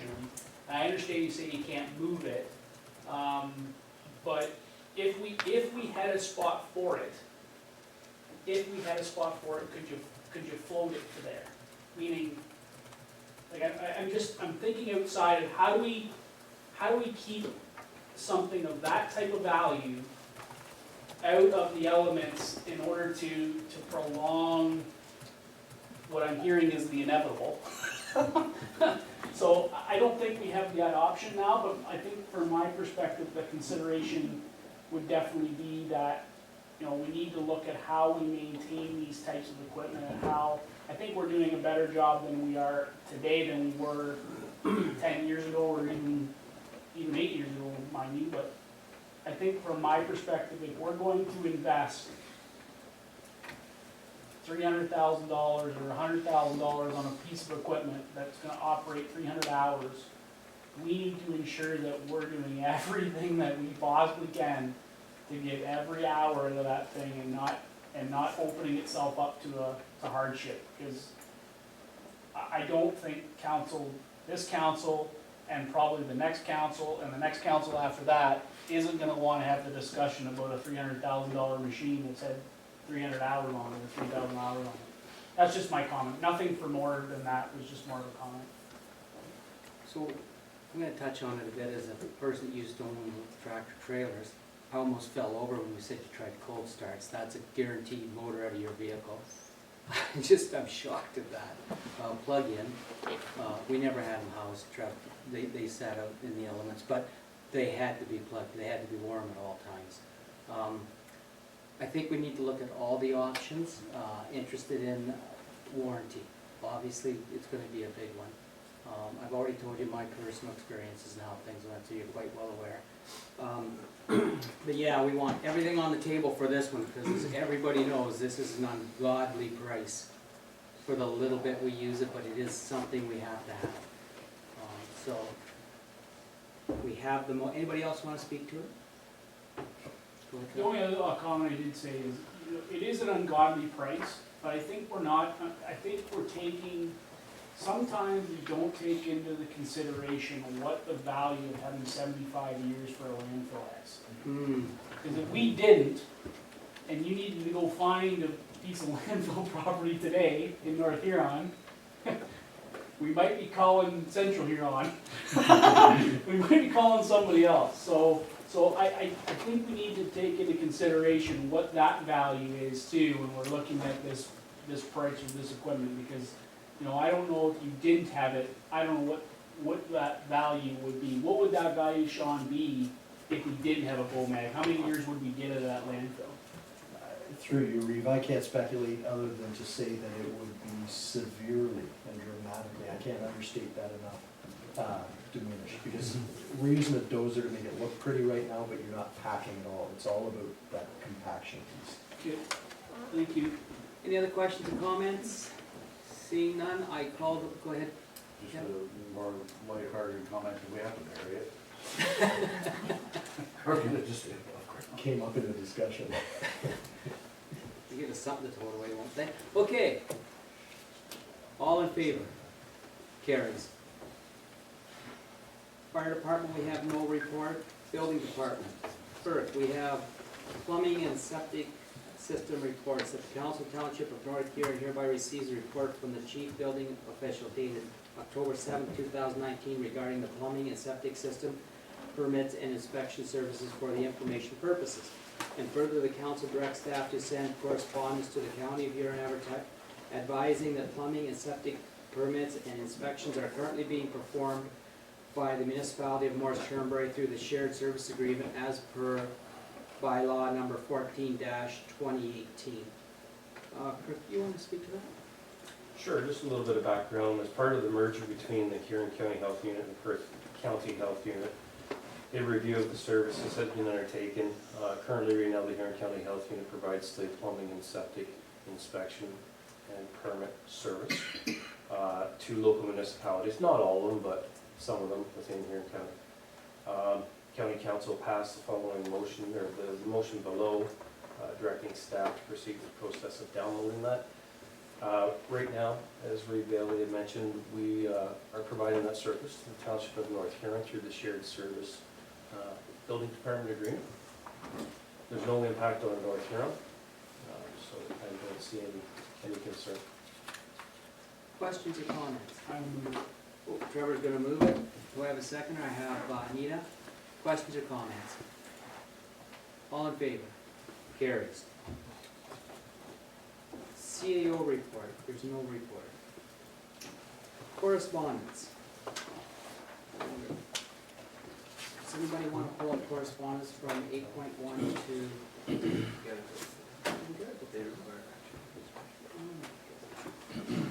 We gotta go through them according to my clerk. 8.1, letter from Brenda St. Pierre, RE, request for the walking path from Josephine Street to Carling Terrace to be open during the winter.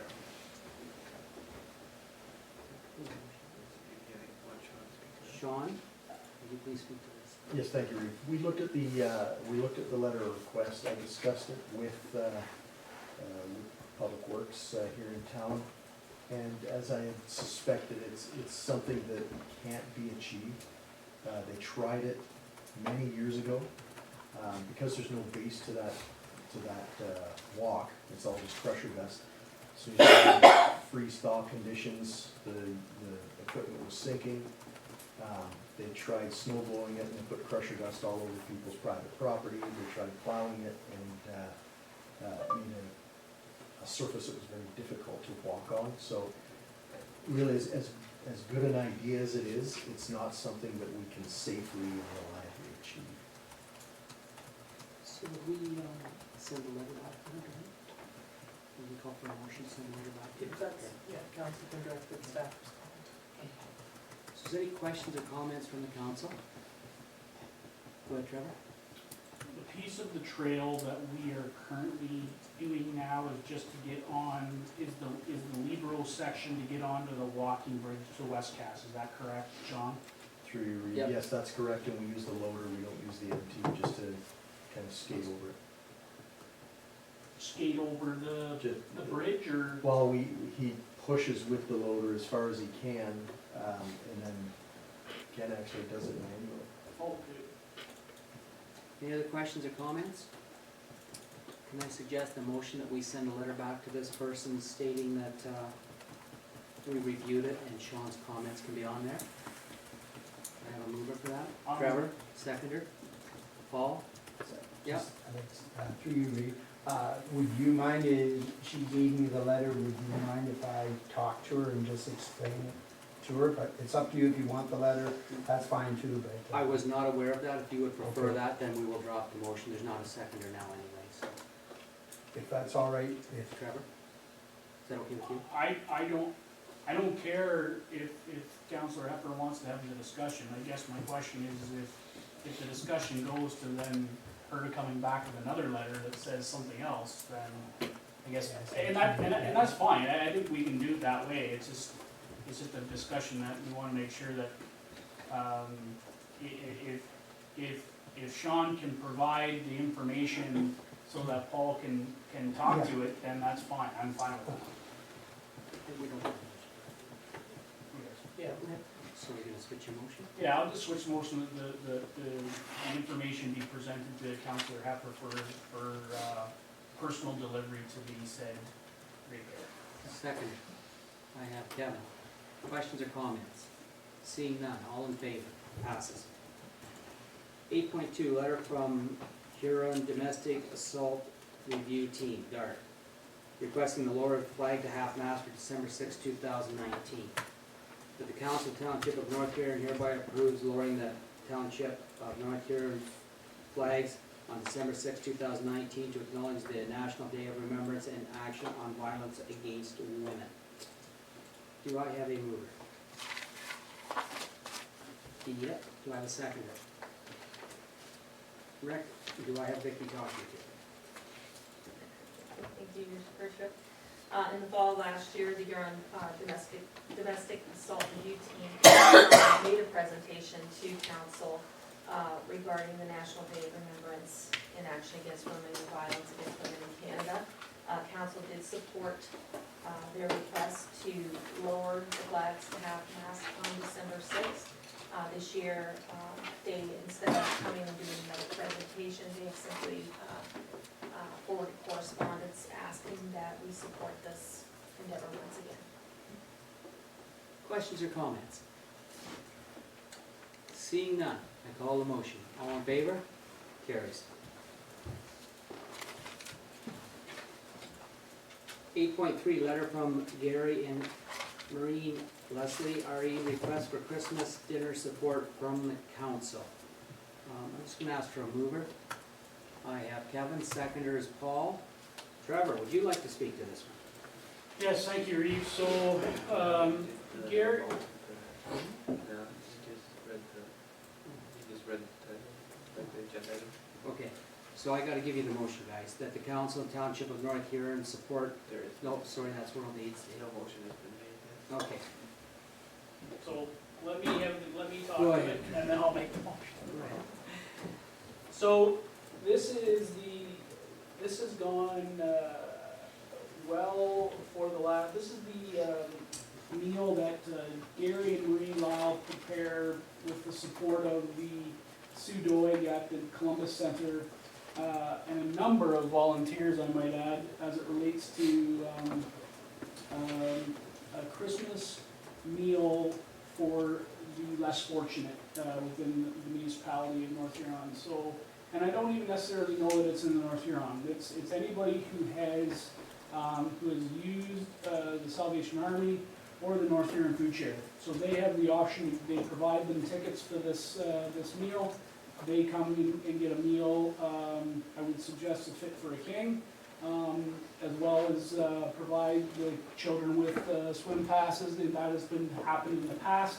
To allow them the fortunate idea of providing something that they would not normally have in the community. So Reed Bailey, you, as well as the rest of councilors last year, volunteered at this as readers, which I have been delightfully asked by Marie and Gary to ask for council's support on that initiative again. So I will be asking for that request later, closer to the date. But I think, you know, honestly, this is a feel-good story that, you know, we can't have any more of these stories in the community. I think that Gary and Marie and I put a lot of effort with Sue into this, and the North Huron Food Share and the Salvation Army, that, you know, I think it's well received by the participants, but it's also well received by myself as a councillor and deputy of the municipality.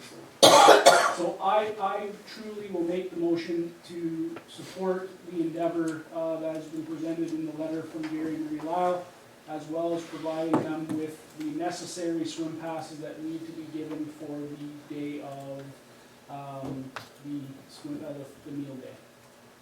And Paul seconds. Questions or comments? All in favor? Carries. Okay, 8.4, letter from Huron County Health Unit, RE request for support for World AIDS Days. That the Council Township of North Huron support World AIDS Days December 1st, 2019, and allows the Huron County Public Health nurses and staff to line the streets of downtown Blythe, North Huron, with donated red scarves. Do I have a mover? I'll move it, Reed. Seconder. Rick? Okay, questions and concerns? Go ahead. I'm just wondering whether some notifications should be passed on to the, the Friends of the Village, which do the decorating and the maintaining of the seasonal changes as far as the poles go. Just that they know that this is going to be happening. There could be other people who are putting on stuff on there.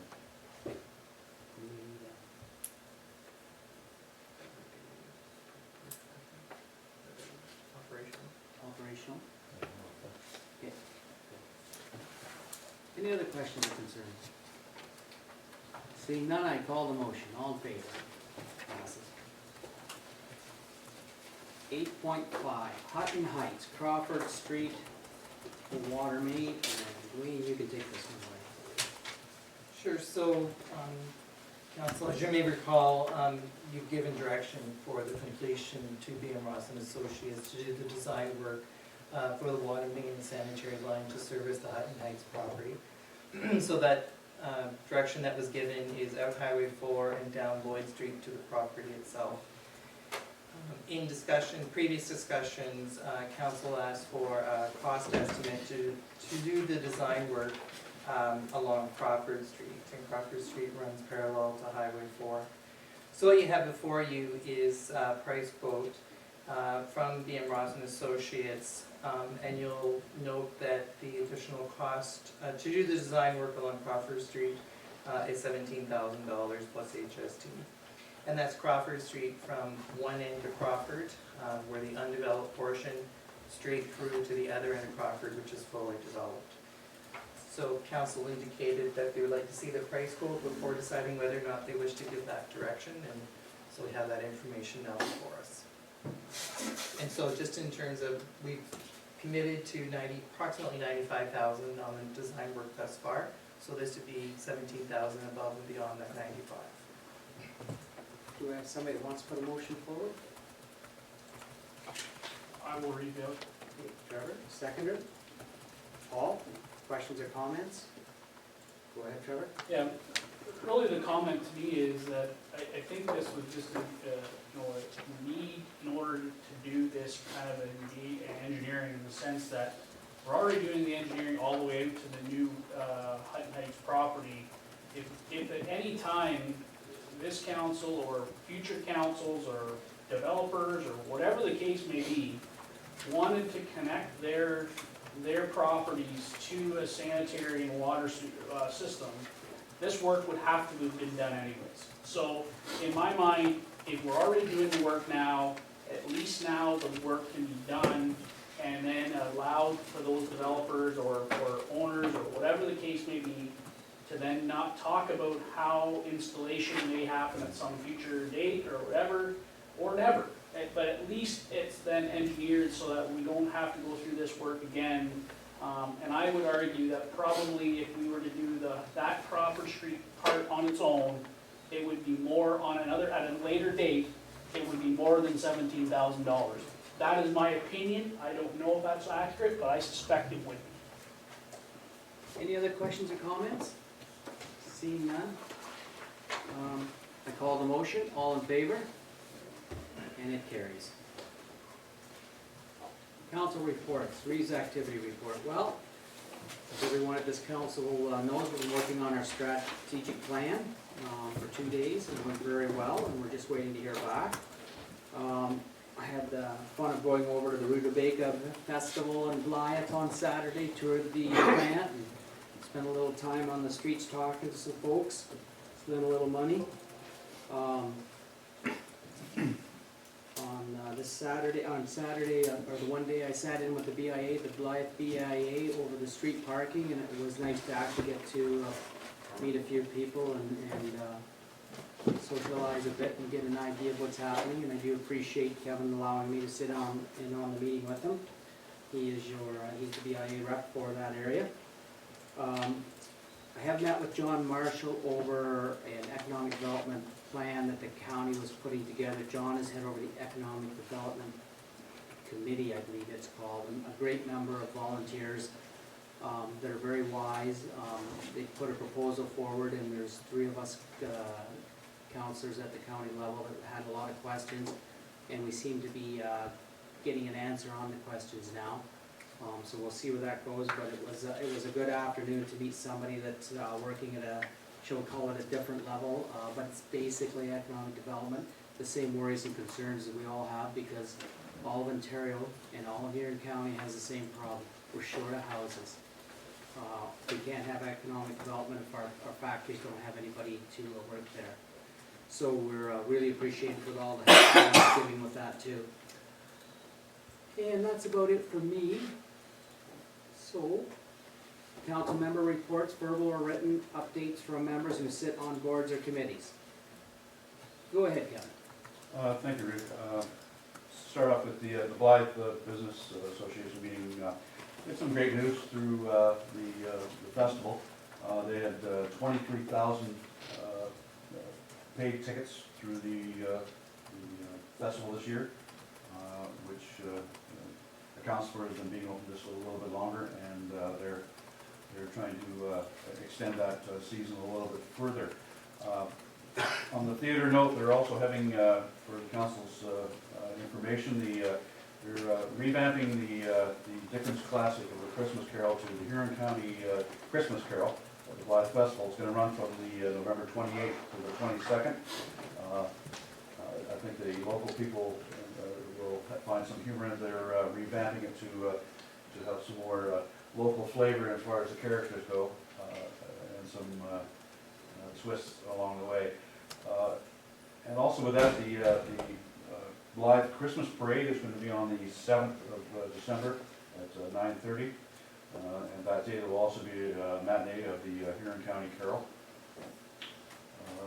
The only other portion to the Blythe BIA is we had a very constructive talk with businesses and with council's attendance there to address and have conversations about some of the parking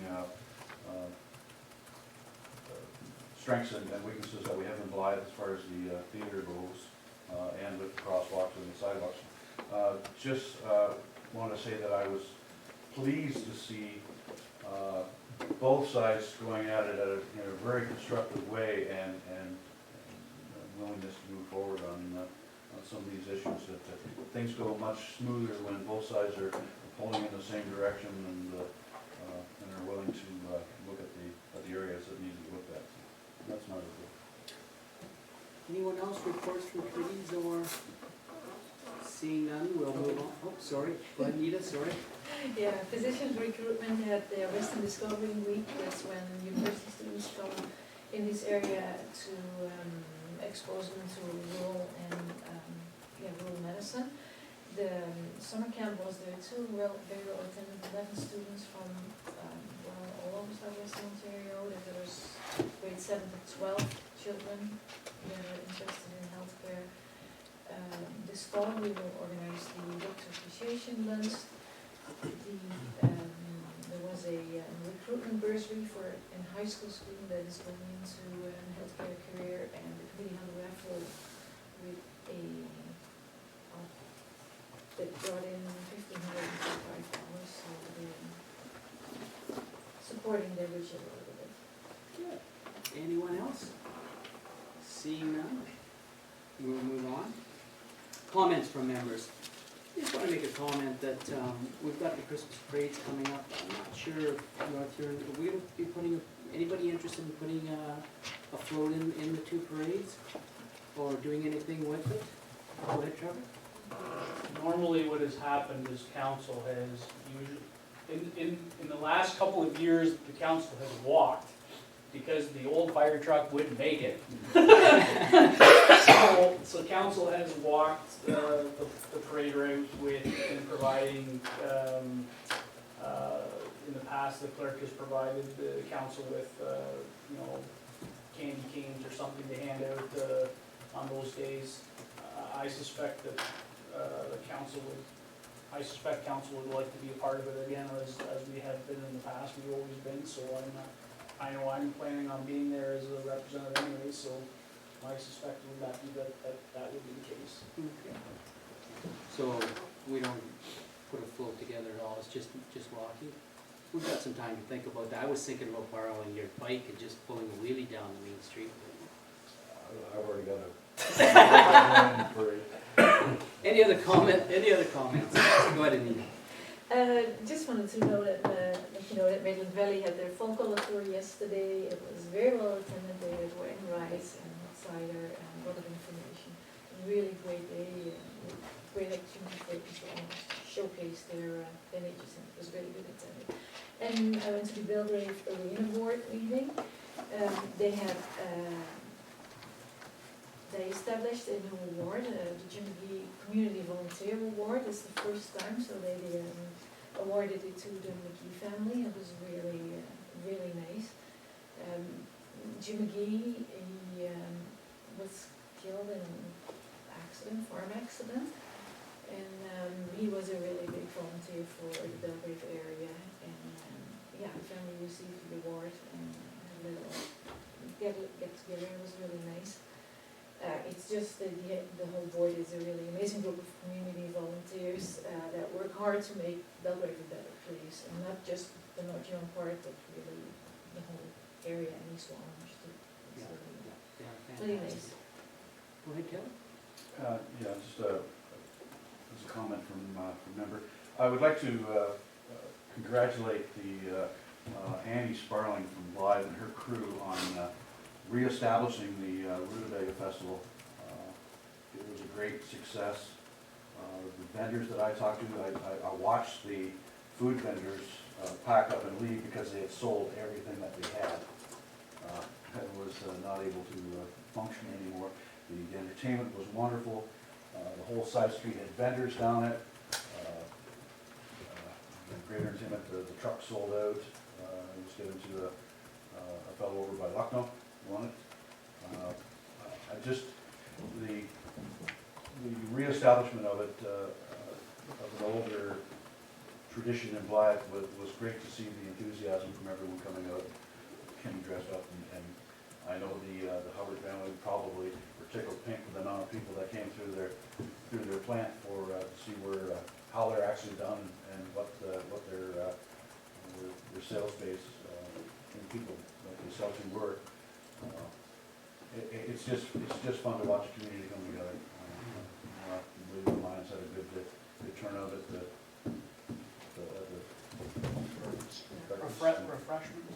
After refreshment as well. Yeah, and on another, they had an early morning, 7 o'clock in the morning, they had yoga, and they had 25 people out to it in July. So I said, no, I'm not up at 7 o'clock. Yeah, just as a comment, I have been invited by the grade 5 class at Maitland River, and I'm not sure if you've heard as of yet, Reeve Bailey, but you're expected to be invited as well to talk about municipal government to grade 5s at Maitland River. So there'll be some discussion about what communications are and how youth can be involved and a whole bunch of other things, but they have also already been provided direct, like, council meetings to look at. Like, I know the teacher personally, so he invited me to kind of give him direction about where a council meeting would be, so he could show it to his class and questions and answers and stuff like that. So I suspect it's going to be it's similar to what the Reeve does already with going to the high schools or the school already with regards to civics. To be asked by the school to come, I think is I think it's going to be great to get that youth involvement again, to conversate on how youth can be a very strategic part of this community. And grade 5s are just starting. They're going to have a decision or they're going to have some things that they want to say, I'm sure. Yes. I guess I'll be getting that message when I get home. And anyway, my wife's the principal for those two. Okay, announcements. We have no bylaws, so we're going to go right to announcements. The next North Huron Police Board meeting will be held on Tuesday, October 8th, 2019 at 7 p.m. at the North Huron Council Chambers. The next Economic Development meeting will be held on Thursday, October 10th, 2019 at 8 a.m. at the Wingham Fire Station side door entrance. The next Housing Dam Committee meeting will be held on Wednesday, October 16th, 2019 at 4 p.m. in the North Huron Council Chambers. The next North Huron Museum Committee meeting will be held on Thursday, October 17th, 2019, 2 p.m. in the North Huron Council Chambers. The next regular council meeting will be held on Monday, October 21st, 2019 at 6 p.m. at the North Huron Council Chambers. The following public meetings will also be held within the regular meeting. A public meeting regarding a housekeeping amendment on the North Huron zoning bylaw. A public meeting regarding the North Huron Community Improvement Plan. A special council meeting, year-to-date budget review will be held on Friday, October 25th, 2019 at 9 a.m. at the North Huron Council Chambers. A town hall public meeting will be held on Wednesday, October 30th, 2019 at between 7 and 8 p.m. at the Blythe Memorial Lower Hall. A public consultation strategy planning meeting will be held on Thursday, November 7th, 2019 from 7 to 9 p.m. at the Belgrade Community Center. I thought you told me we were having an easy one. He always Any other business from anyone? Okay, we have a closed session and reporting out of the Council Township of North Huron hereby proceeds at 8:25 into an in-camera session, close the public meeting to discuss the following: litigation or potential litigation affecting the municipality. Advice that is subject to solicitor-client privilege, including communications necessary for that purpose. Legal proceedings update. Let's take a I need a mover for that, Trevor. And Rick, all in favor? Passes. Let's take a 5-minute break. Some people.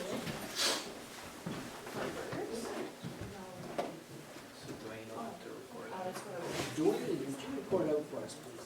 Yep, so under section 239(2) of the Act, under litigation, potential litigation, and advice that is subject to solicitor-client privilege, Council received updates on 6 matters under litigation.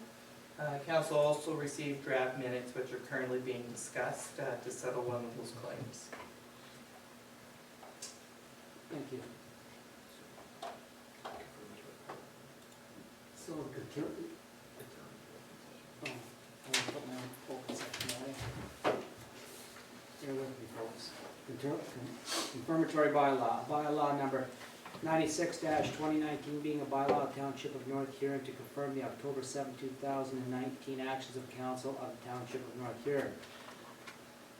That a bylaw 96-2019 being a bylaw to confirm the October 7, 2019 actions of council of the Township of North Huron be introduced, read a first, second, and third and final time, signed by the Reeve and clerk and engrossed in the bylaw books. Do I have a mover? I have Paul. Do I have a second? I have Anita. All in favor? Carries. Adjournment that the council of Township of North Huron agree that there being no further business before council, the meeting is hereby adjourned at 9:25. Do I have a mover? I have Kevin and I have Rick. All in favor? Carries. Good night, everyone.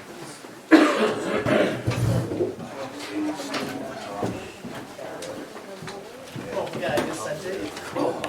Well, you have the meeting, but